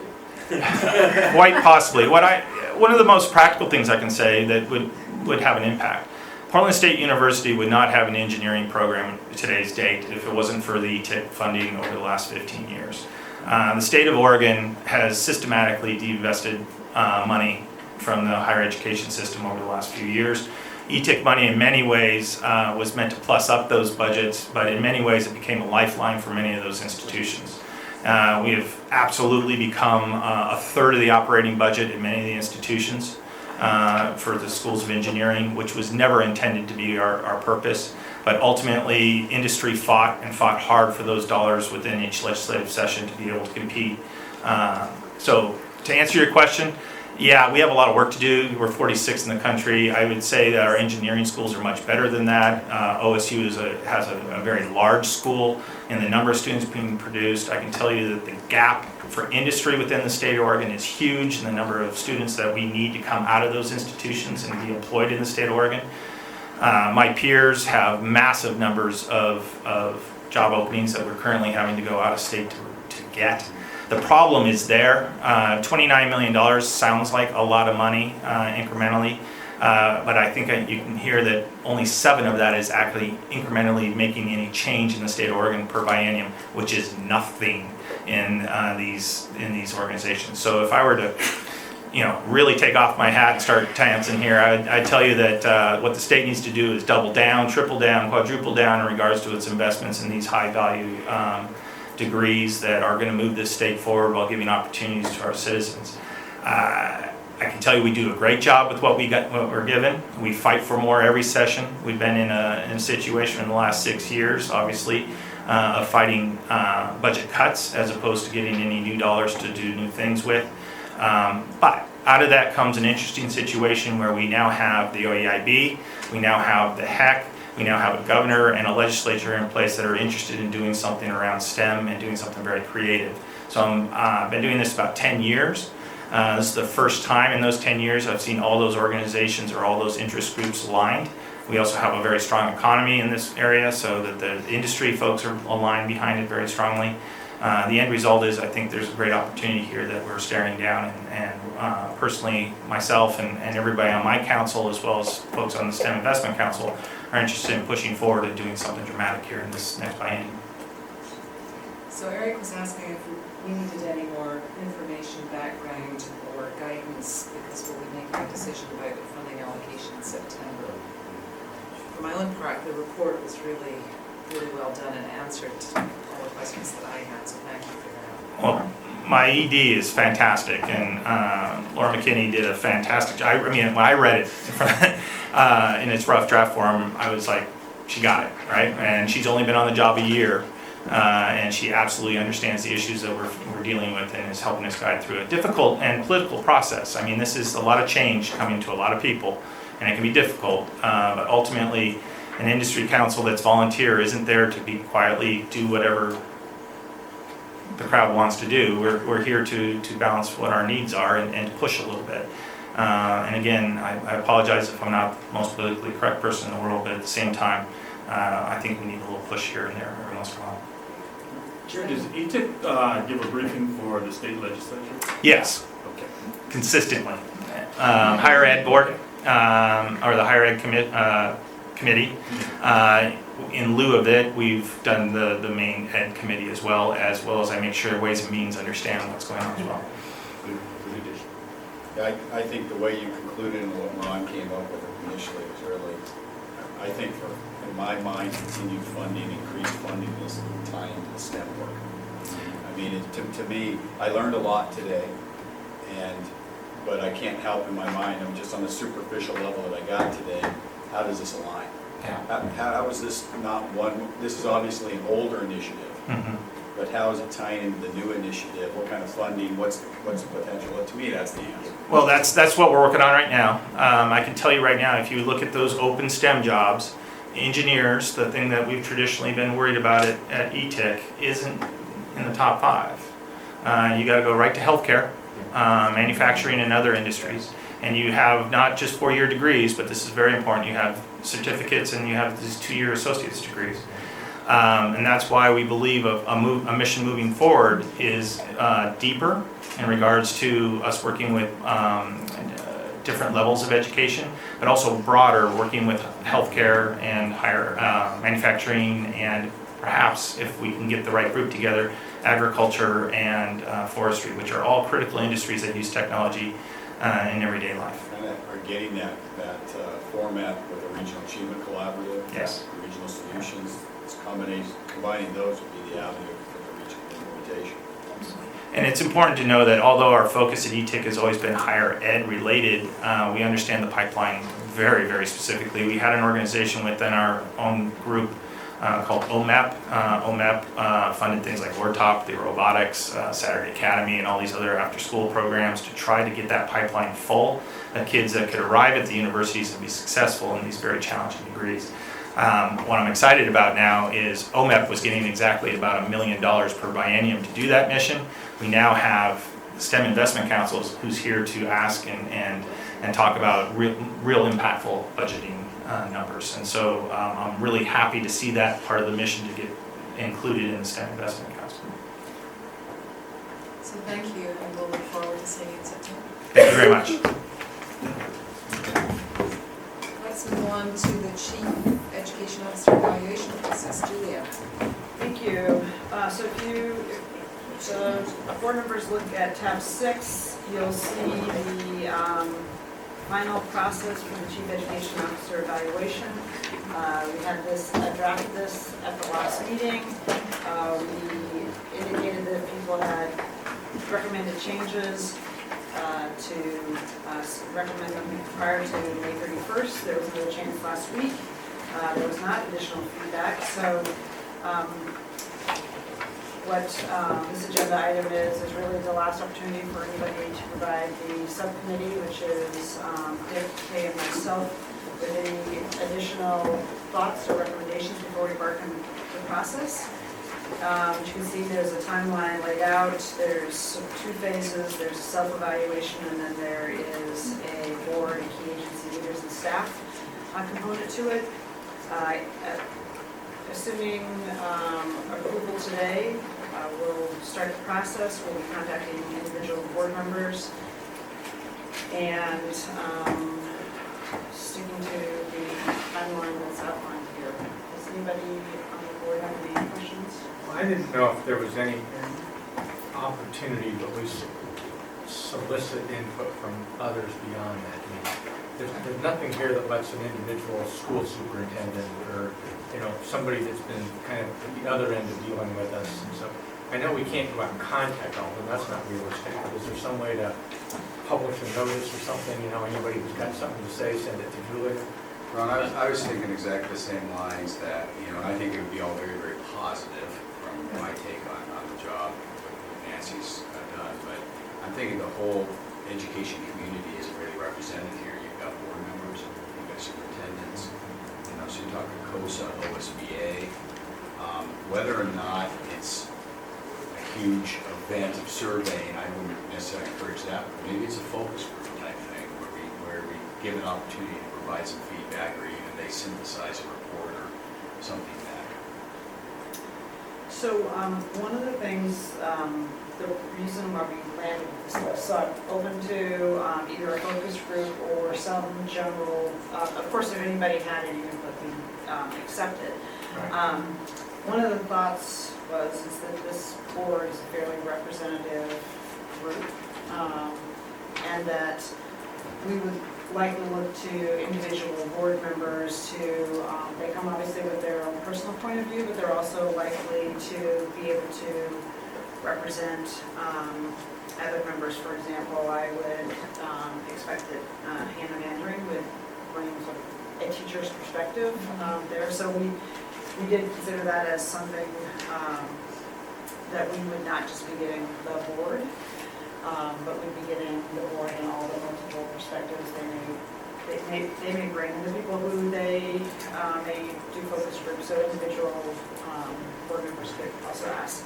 Now, I agree, and that's why I'm not suggesting any particular process so that you put any energy into chasing people down. But just a general. Just if you like the newspaper, or the state equivalent of a federal register notices, you got some 30 days or something if you care about the subject, send your comments here. Okay. I like, Madam Chair, I like Ron's idea. I think that the more we build possible inputs, the greater the social capital gain is from this, and the more feeling amongst folks throughout the state that say, oh, I can participate in this, even if they choose not to. So I like Ron's idea in terms of open. And I think this is a good thing. It's almost a value add. If we go about and we do that, we ask for that feedback, we'll get as much an evaluation on OEIB as we will the Chief Ed Officer. Don't get Dick going. And that's, but really, when we look at feeling about OEIB, I just went through this process internally with our ESDs, and that's what the executive director evaluation turned into a whole organization evaluation. So I don't think that's a bad thing, but I think that's going to emerge as we start looking at the feedback and the things coming back to us. That's a natural byproduct. So we had this discussion at the subcommittee level, and I think that's an important conversation to have with the broader community. I think we as a body need to make sure that we're clear that this is an evaluation process of an individual versus of us. So I wouldn't want Dr. Golden to have to own all of us. So I think it's a good conversation. We talked about maybe covering that in the retreat that we have scheduled for August. So just in light of the comments, maybe what I would suggest is that we come up with a general,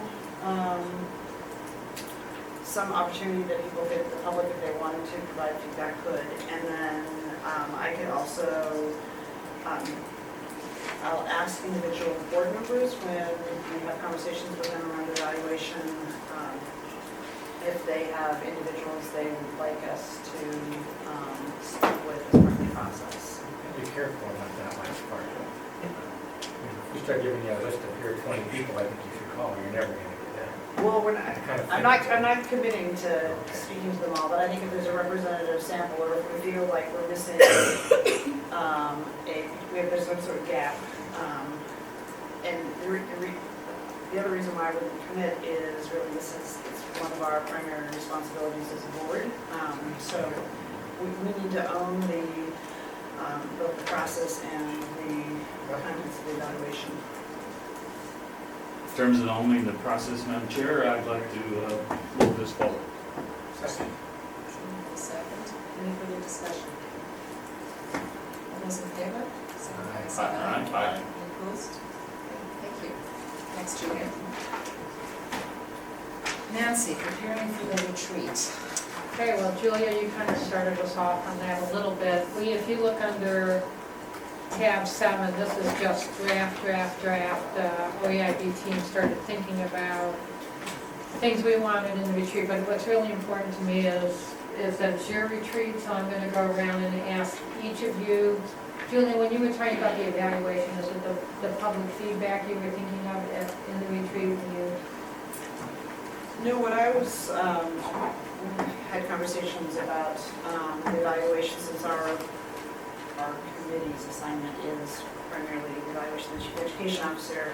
How do we assess, as a board, not individual board members, but as a board, what's working, what's not, what are our challenges, how are we perceived in terms of effectiveness, how effective are we, or a sort of self-reflection as a group on where we've been and where we want to go. Yeah, so that might be good if you look at the first, not the roll call, but number 2, core purpose and value conversation.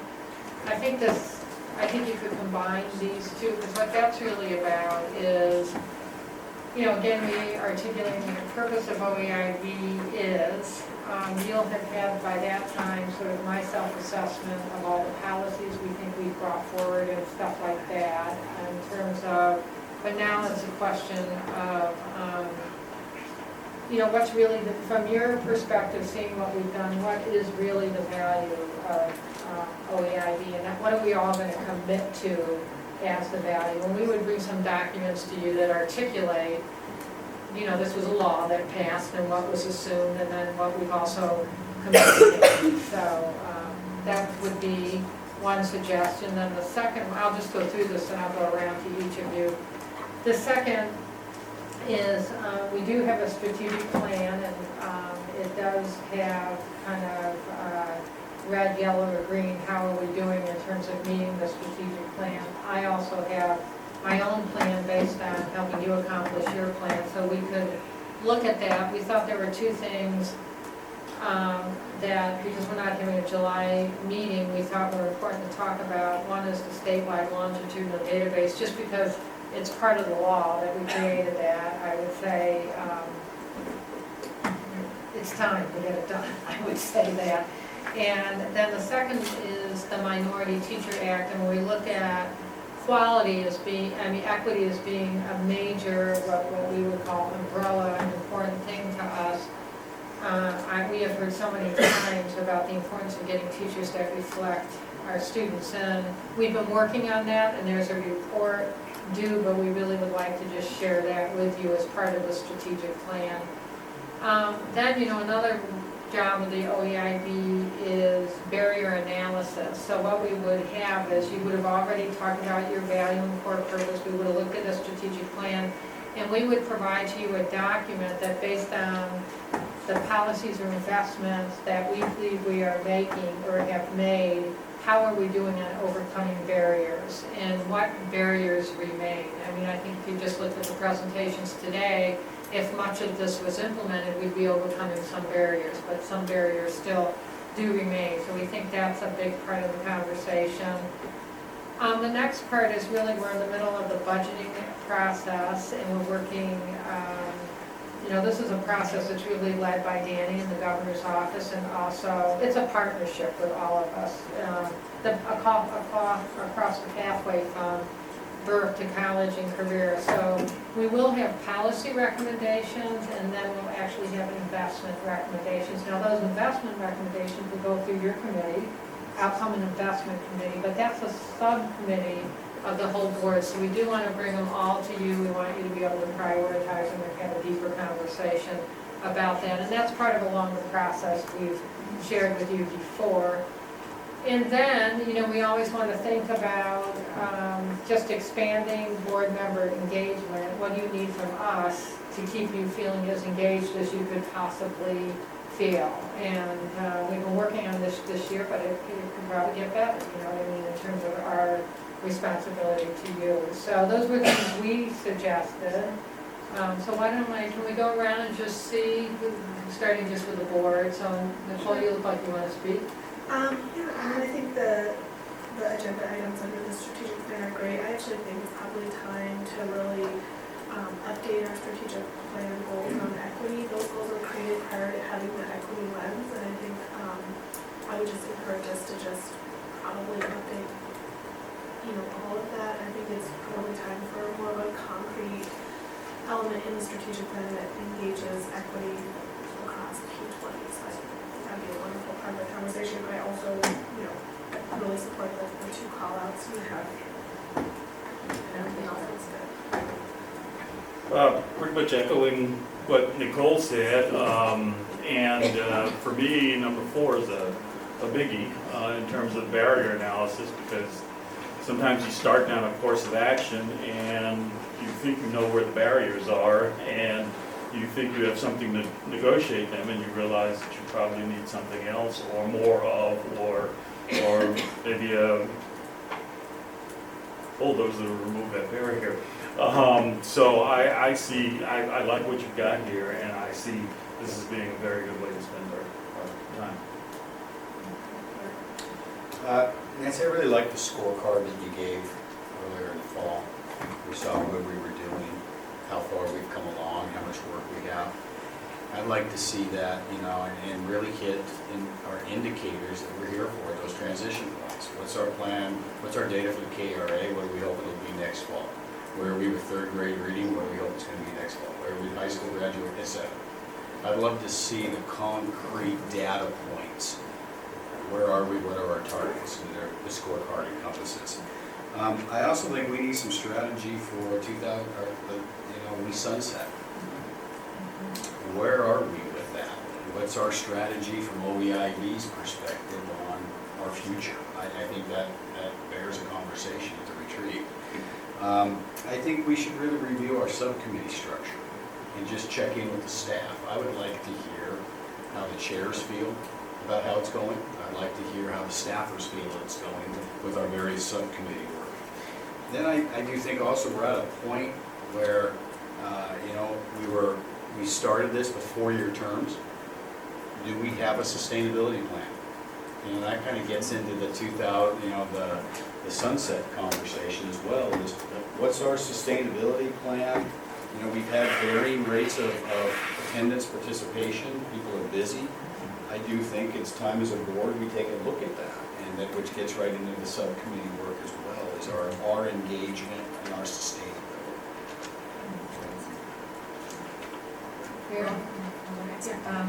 I would echo Mark's conversation about the value conversation, because I think that's tied to the sunset conversation. And what's our value added? Are we still necessary? And if so, what's the strategy, both legislative and with the government? And other than that, I echo the other comments. I'm smiling because Mark sounds like a car dealer, right? I realize he's such a highly educated person selling cars. You're rubbing off on him. Yes. I want it to be my second career. Well, I'd like to see, when Peter showed us about 2 or 3 meetings ago that laminated, that aspirational goal thing, it's really, I've done this unconsciously, but this really makes sense to me, is what is our goals? And I want to know how are we doing this? Mark outlined, which is really right on the money. Mark, I really love the way you said it. I want to know where we are. When are we going to get to the top 10?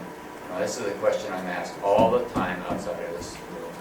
And so, and then obviously it's going to take hard work to get there, but just just want to know how we're doing it and how long it's going to take for us to do it. And what are those, the scoreboard that we have has really been, I think, is excellent. We really hone in on that. And the self-evaluation on, are we staggered on our membership here? You know, we should have some people going off, you know, and that type of thing, kind of, whatever that is. But, you know, really get down in the seriousness of improving what we're all about. We have that opportunity to do that because time is clicking on with our young people. So, it has a lot to do with the vitality of the state. You know, that's kind of a drum roll, but that's actual fact. And so we need to do that. Julia. So I agree with most of the comments that have already been made. And I guess I viewed more some of the more linear of the agenda. So like reviewing the core purpose and value conversation, I think we need to like connect that definitely with what our goals are. So purpose, value, like goals. And this would also connect in the strategic plan as an update, a review and assessment against the legislative goals that were laid out for us.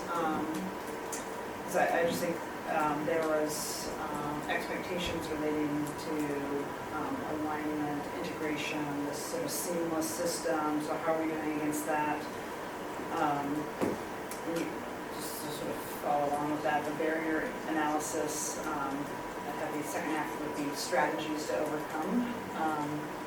So I think we've done a pretty thorough analysis of already of what barriers exist, but getting into the end, therefore, what strategies and investments we're going to make to go set up against that.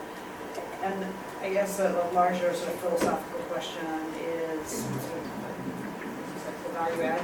So what is our value add? So try and focus or set things up for this next year of our work being not on work that other people are doing, but you know, it's I think the transition points or this the larger spectrum.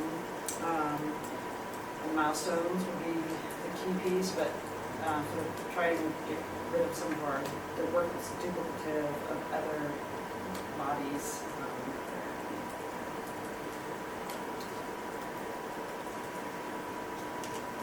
So you may disagree with us, but when the governor started all this, it was all, you know, state of urgency, status quo isn't working, our results are terrible, we got to be radical, really got to make changes. I still feel like we spend 80 or 90% of our time discussing the aspirational goals and 10% talking about are we actually getting anything done? Yeah. And I'd really like to reverse that. I'd really like, you know, we've got a strategic plan. It's a good strategic plan. Can we tinker with it? Sure, we can tinker with it forever. Can we keep making better goals? Yeah, we can make better goals. But I'd rather put all that discussing. They're good enough. Let's focus on actually getting them done. And I don't see much of that. And so when we have this discussion about what's our purpose, what's our value add, should we be, I mean, that's the whole thing is there something we can do here to actually make some of this stuff happen instead of just keep talking about it? And so I know that sounds harsh, but it's my sense. It goes straight to your, you know, expanding board member engagement. I'm not very interested in sitting through more presentations on our aspirations. I'm real interested in talking about how we're going to get things done. You know, and just to kind of segue into that, I think, you know, we're all saying that in different ways. We don't feel that urgency. We've also sustained all the norming and storming in the formation. When you look back on when we all started here with original Senate Bill 909, who was in the room, there are a lot of us that have weathered through it all and are pushing forward. But I think maybe, Nancy, what we do, I would rather have some real hard conversations like what we're kind of getting to right now in that retreat than to spend a lot of time with the strategic plan. It is good, but I like what Ron is saying is maybe let's go back to look at 909. Our original, are we doing what the original intent of OEID was? Because we really did take a bit of a movement away from when we what we thought we were starting on to where we are now. And I don't say that's a bad thing, but I do think it is time to check. Sorry about that. You'll like this, Dick. It's time to check the oil after a couple years. You are converting him, my God, he sounded like sitting next to you. Well, anything with a motor I like. Anything with a motor I want.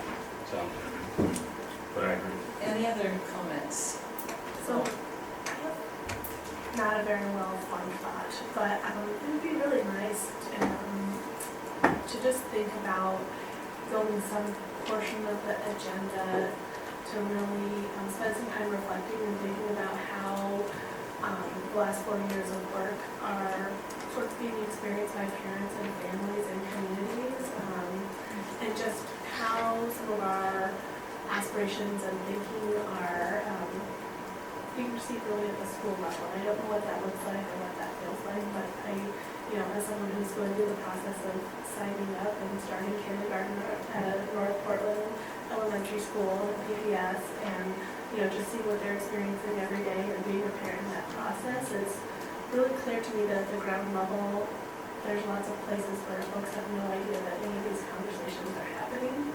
And I'm just curious if we could, I'm not sure, I don't have an idea of what that agenda item looks like, and I know that's a K-12 focused suggestion. I think we should think about how to make it larger than that, but I think that would be important for us to try to figure out how to ground it in the people who are actually experiencing the changes we are implementing. Some portion. Well, to me, that raises another piece that sort of, and again, this isn't a well-formed, but it's not clear to me how, other than a reorganization, higher education has been as much of our focus as it needs to be. I'm not laying that on higher education, although there's stuff to go around. And I think we need to raise this, I think. Let me clarify that. To my own sector, to the universities. We've had a lot of participation from community college, from everything from dual credit discussions, etc. But we agreed when we started that this was going to be a PK through 20 arrangement. And I can be missing this, but I'm not sure we've had either discussions or the kinds of action that have taken us where we need to go from the OEIBs. I love what the HEC is doing. I love the reorganization and the things that are happening within that. But there's some considerations that we have to, I think we have to chew on a little bit.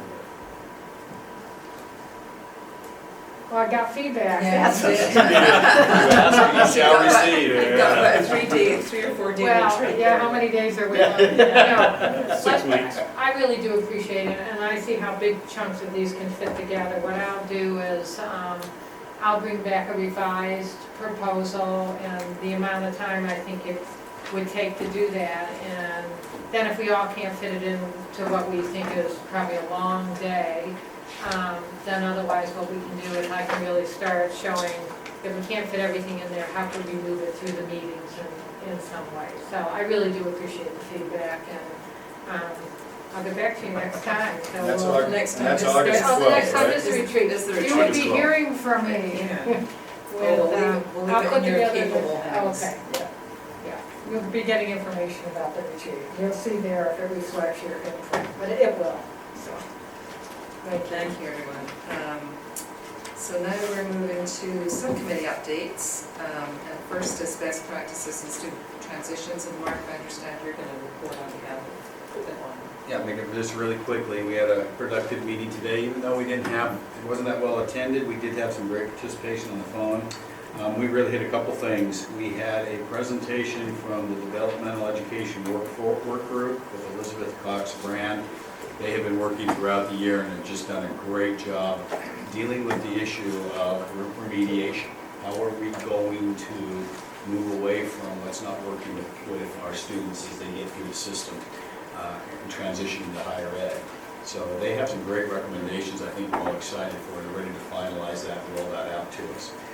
We also talked about the instructional assistant career pathway. It's a pathway for our parapros and training programs for the instruction assistants who play a pretty vital role in schools and transitioning to them into teaching careers. And again, that's part of the Oregon Minority Pipeline vision.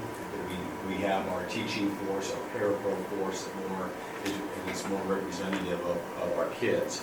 And then our final one, we worked on our best practices and our committee transition recommendations to give on what are our priorities. We've been working on these throughout the year that we believe are, and we divided them up into what are investments and what are policy changes.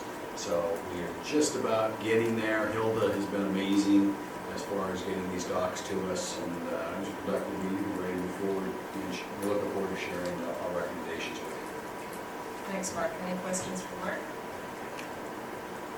Nicole? Great.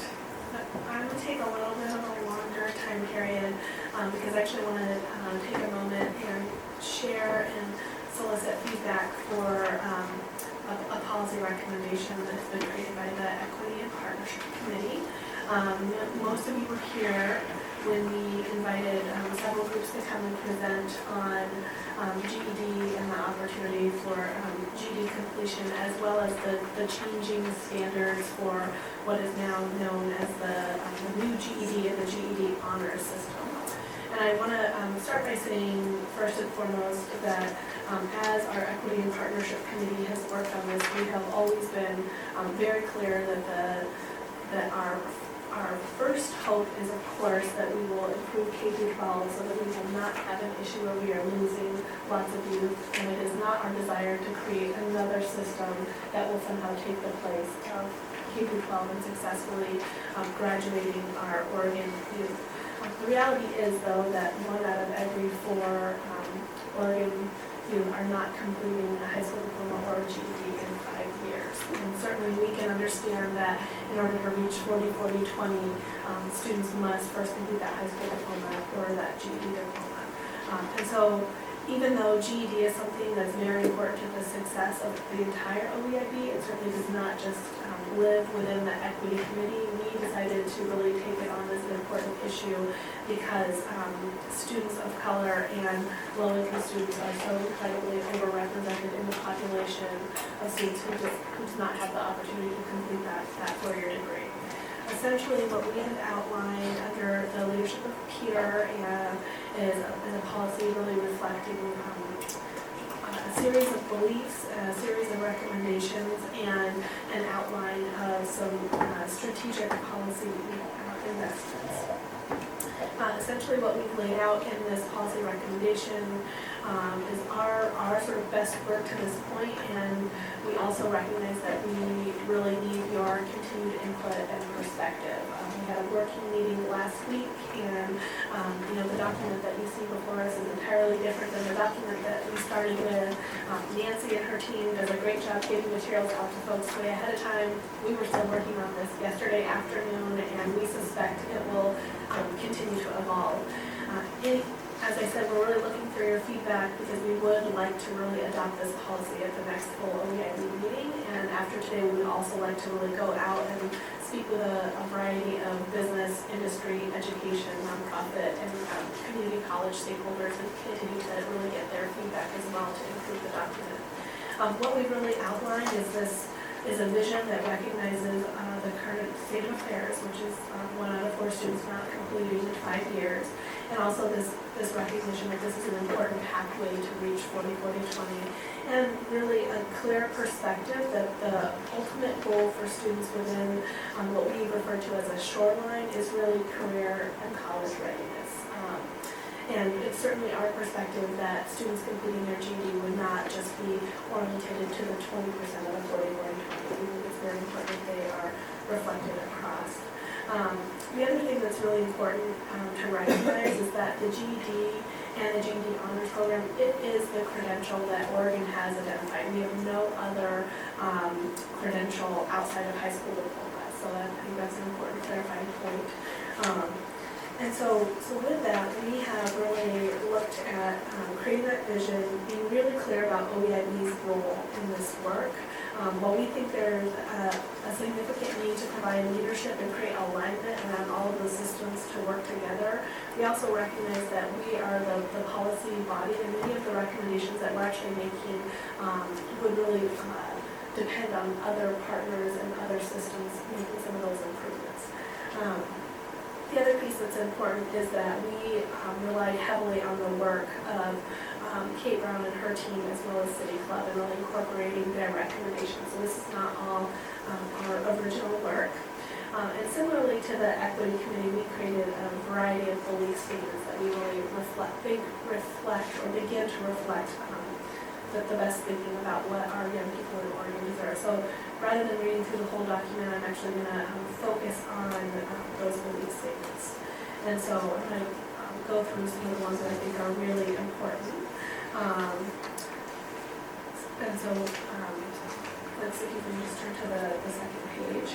So we said we believe the K-12 system is working to increase the number of students who complete high school. However, the 25% of youth without a diploma must be served with improved systems.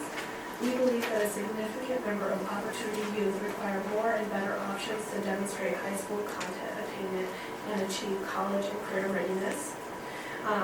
We actually are very clear that we're not interested in a pipeline approach. We feel like a pipeline approach is very limiting, and for the purpose of serving these students and meeting their needs, we're much more interested in a term that Dr. Henley brought to our attention, which is the shoreline approach.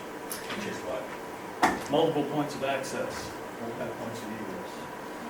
So when you think about a pipeline, it's a very linear, more of a Eurocentric worldview, and there's, sort of like, what do you do if you fall out of a pipeline? Whereas a shoreline, there are many opportunities over time and many different strategies to find success. There's a recognition that the GED is our current credential, although you will see later that we actually recommend that over time we look at other possibilities for credentialing. We are definitely appreciative of the new standards and the honors GED, but we think that the state of Oregon really never took the opportunity to look at all of the different options, and we think that should happen at some point in the future. I think the most important belief in all of these recommendations is actually on the top of page 3, which is we believe it is the responsibility of the governing bodies to solve barriers, not the students' responsibility to navigate confusing systems.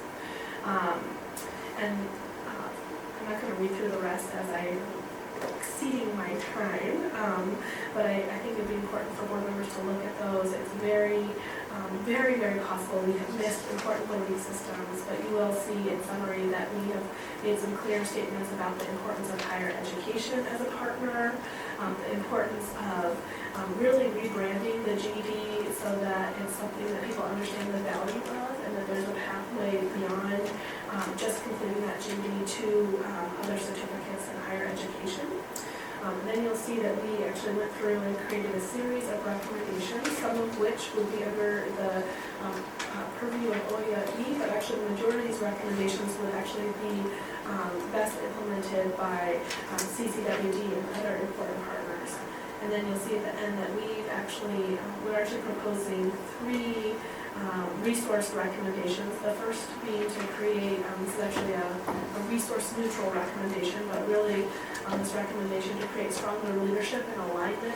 Right now, you have community colleges, nonprofits, folks in Cape High School, many of them doing great work around GED attainment, but they're totally disconnected. There's not an alignment around data collection, and so we're recommending stronger alignment and leadership around that. The second recommendation is really, we're being careful to use the word pilot as it's overused, if you will, but we would like to really see an expansion or piloting of some of the best practices we have seen around GED completion, which is really strong partnerships in the community to provide wraparound services in a culturally responsive way to really meet the students and young folks beyond just testing. And then recommendation number 3 is really around lowering the cost barriers for students to complete their GED with a particular focus on low-income students and high-risk students. With each of these recommendations, we have a much more in-depth kind of, there's the form, and we are in progress on all of those pieces, but those are the 3 concrete recommendations that we are making. So I would open the conversation up to my fellow committee members. I'm sure I've missed something. I'll also thank Peter for really doing a tremendous job in taking all of our work last week in helping to move this policy recommendation forward. But if committee members have anything to share, or the full OEIB, we would love your input either today or going forward so that we can bring forward the best possible policy recommendation at our next full meeting. Just as a committee member, I just thought one thing to add, and this sort of goes back to the conversation about the retreat, really sort of linking all our work back to what we're charged to do. And I mean, I think this in some ways is a huge piece of what we're charged to do. This is the 20. Or it's the number, the fourth number that really should be there because of where we are right now. So I think as we frame all these things up, again, putting it within the context of what we've been charged to do. And I think the other thing I'd want to say is there was just for the purposes of people who aren't on the committee, there was a discussion about the investments in this in no way is designed to lessen expectations and support and the work that's happening for high school graduates. Ultimately, we hope that we don't have to disclose Yeah, away. we would love to be in a position where we have empty testing centers because folks are successful completing high school. But until we do, we need an option for completion. This is one more avenue of completion. It's what we want, no, but it's where we are. And I would really like us to consider from OEIB, that we start counting these sorts of forms toward completion of high school so that we can compare apples to apples with other states. We get beaten up over our graduation rate because other states include GEDs, modified, other types of diplomas. And when we keep hearing that statistic, I'm kind of going off here, we keep hearing that statistic that we're 48, I keep reading that in Oregonian, when other states use these forms of completion. We get tired of it. That doesn't mean we don't need to increase our high school graduation rates, we know that. But when we look at our success rate of 5-year completions, when we look at our success rate of other types of forms, we need to compare apples to apples and how we're doing it. And I think that gets to how are we doing with OEIB and all of our changes. Is our graduation, completion, dial moving? There it is. I think that pathway to completion, there's a value there. There's also a cost by non-movement. And so I think when we're presented with a document like this, we should also put the economics in there. Because I think it's pretty significant to make the public, the community who needs to support this, on what the value is on supporting this.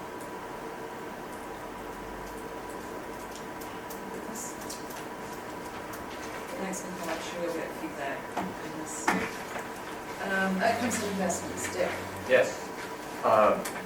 Be very, very short, actually. If you read Nancy Golden's last Friday report to us from the desk of the CEO of our, she outlined pretty inclusively what the subcommittee was, investment and outcome subcommittee was all about in her spiel. So we're currently processing a hearing of proposals from each agency, including the ELC, Oregon Youth Department Council, Oregon Department of Education, Higher Education Coordinating Commission, for bringing presenters to the full board. And we'll do this later this summer, of course. And she outlined what that was about. Each agency will also be presenting at least one strategy to reduce costs, which is really significant, or repurpose of resources and detain how we'll use public input to define and form the budget proposals. So we'll have a proposal. Are we going to do that after retreat? Yes. Yeah, after retreat. We also meet this coming Thursday at 9 o'clock at the freshman board room, and go from there. Next, any questions for Dick? Okay, then let's move on to our agency report. Ben? Thank you, Chair Spiley. So for the HEC, when Eric Meslow from ETIC described the fact they were looking for a home and decided to stay away from HEC because they wanted to stay out of the fray, I was puzzled, so I looked up what fray means. It means a situation of intense activity, typically one incorporating an element of aggression or competition. Well, okay, that's not a bad descriptor of life in higher education, at least some of the time. We are rapidly approaching the magical date of July 1st, which under the legislation that was passed passed in 2013 is the day that a whole bunch of things occur formally that have been in process for a while. One of them is the establishment and full authorization of institutional governing boards at our 3 largest public universities. So those boards which have been appointed and have been meeting since late last year will actually take formally the reins of those institutions. It's likewise the date upon which CCWD and OSAC will come under the HEC umbrella, so their rules and their sort of governance of those state agencies will be established by the HEC, and their directors will report to me. So all of that also occurs on July 1st. A couple of personnel notes that are of interest. First, on the OSAC front, we confirmed Bob Garew's appointment as continuing executive director. On the CCWD front, you've gotten to know our interim director, Gerald Hamilton, starting in October. Gerald will go back to retirement July 1st. Starting in October, Jim Middleton will come on board as our commissioner for community colleges, reporting to me into the HAC and working closely with all of us on community college related issues. And Jim, of course, has been a long-time president of Central Oregon Community College and a real leader in education there and around the state. Finally, you may have noted, if you were sort of on your emails during this meeting, that the Oregon University System announced the appointment of that Melody Rose has been hired to be the next president of Barrelhurst University. And so she'll be leaving her post as chancellor in July, and the board will be looking, I presume the Board of Higher Education will be looking for someone to finish up the job there as that organization at the Oregon University System, the chancellor's office, winds down over the next year. It's over the next year, of course, that the sort of final transitions will take place, and new boards will be established at the other 4 public universities, and the transition to statewide responsibilities that have to be completed. So a lot of my work and a lot of my report has to do with these organizational changes and the ongoing development of an integrated agency, the HEC, that encompasses CCWD and OSAC portions of our university system. And one of the ways of expressing that concretely is that we're putting together for the first time this data integrated higher education data and research group that includes the folks at CCWD led by Elizabeth Cox-Brand, who met with one of the subcommittees this morning, and then also incorporates folks from the Oregon University System. Bob Kieran and his team will have a single higher education data repository related to student success, which will be exciting to see how that works across post-secondary. Looking forward, just a lot of focus on budget and policy, of course, for 2015. A few, sort of 3 emphases, I think, for the HEC as we look at 40-40-20 and higher education and what needs to occur. Number 1, we touched on earlier today, it really is affordability. And the focus, as you heard, will be principally, I think, around the first 2 years, focusing state aid and institutional support in order to really get closer to, if not all the way to that promise of affordability for some students.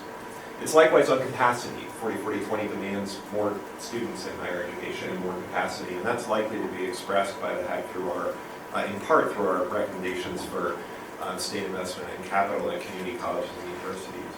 The third category is maybe the most important, and I'll put it in quotation marks, but it's productivity.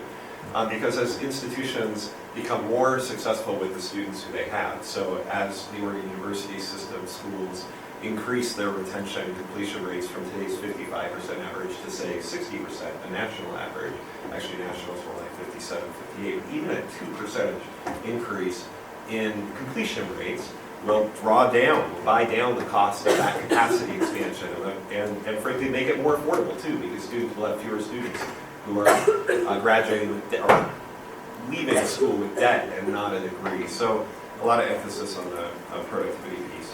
What that means concretely is bringing forward a budget request for the governor's consideration. And here I just want to note, it's sort of old hat, and I know we get tired of hearing of it, but it's so stark in higher education what the history of funding in this state that it bears repeating.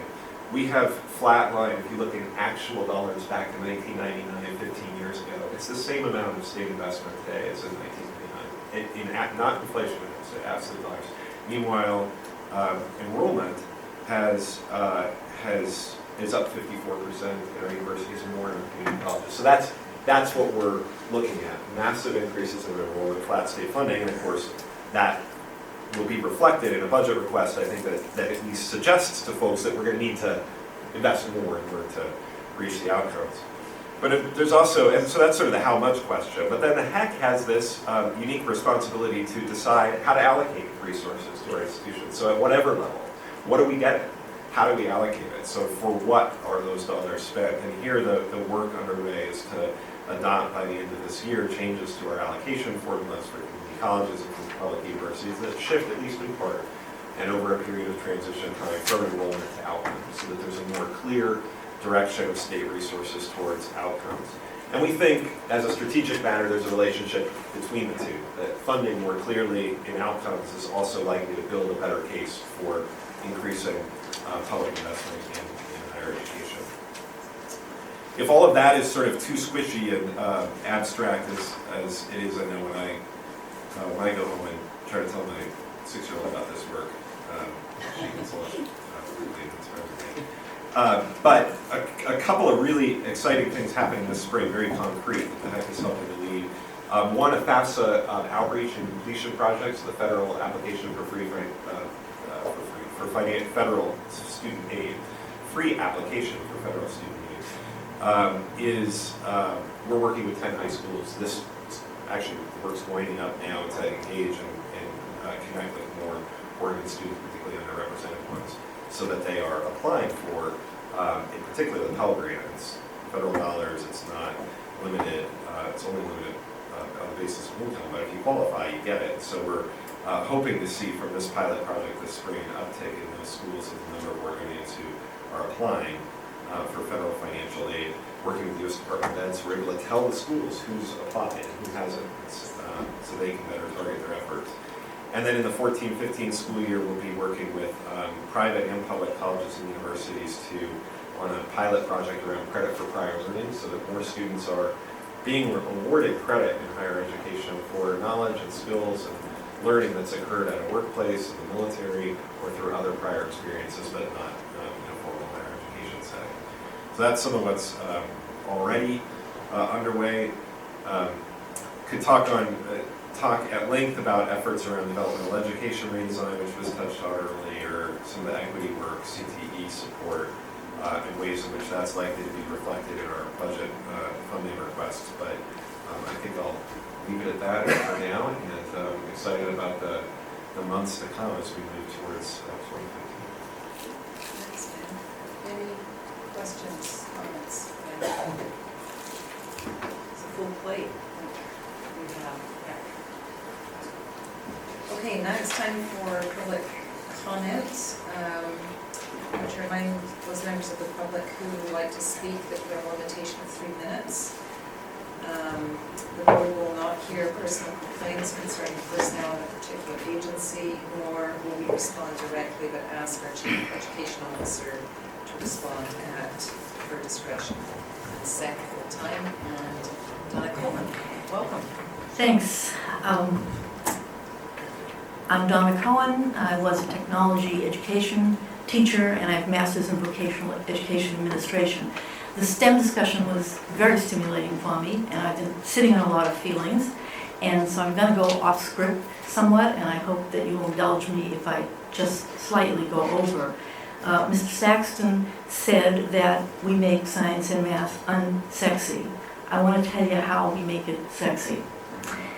The T-E in STEM.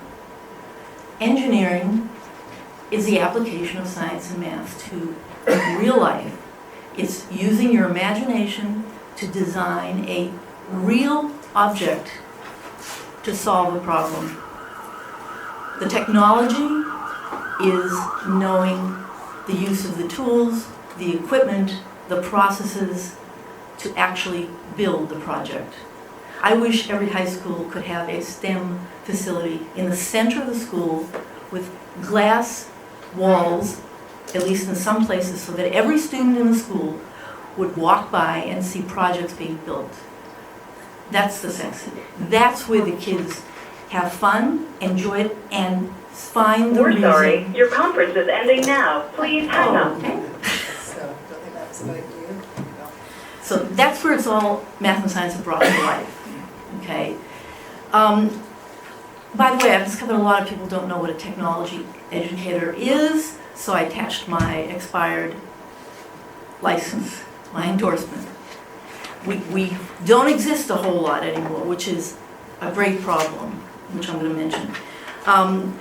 As I've been reading a lot of the literature from the state on STEM and other literature, but in particular with the state, there seems to be a great emphasis on bringing in industry people to be teaching the technology and engineering part. That's a real problem. You bring somebody from industry who has a knowledge of a discrete job area. Okay? In the TE part of STEM, students are going to be building a whole range of projects with different tools and equipment based on different science and math principles. That's what a technology education teacher knows. Now you can bring in an industry person at times.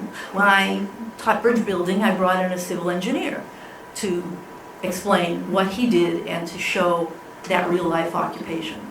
But the person who's going to be able to deliver though that range of skills to the kids and the teaching ability is a tech ed teacher.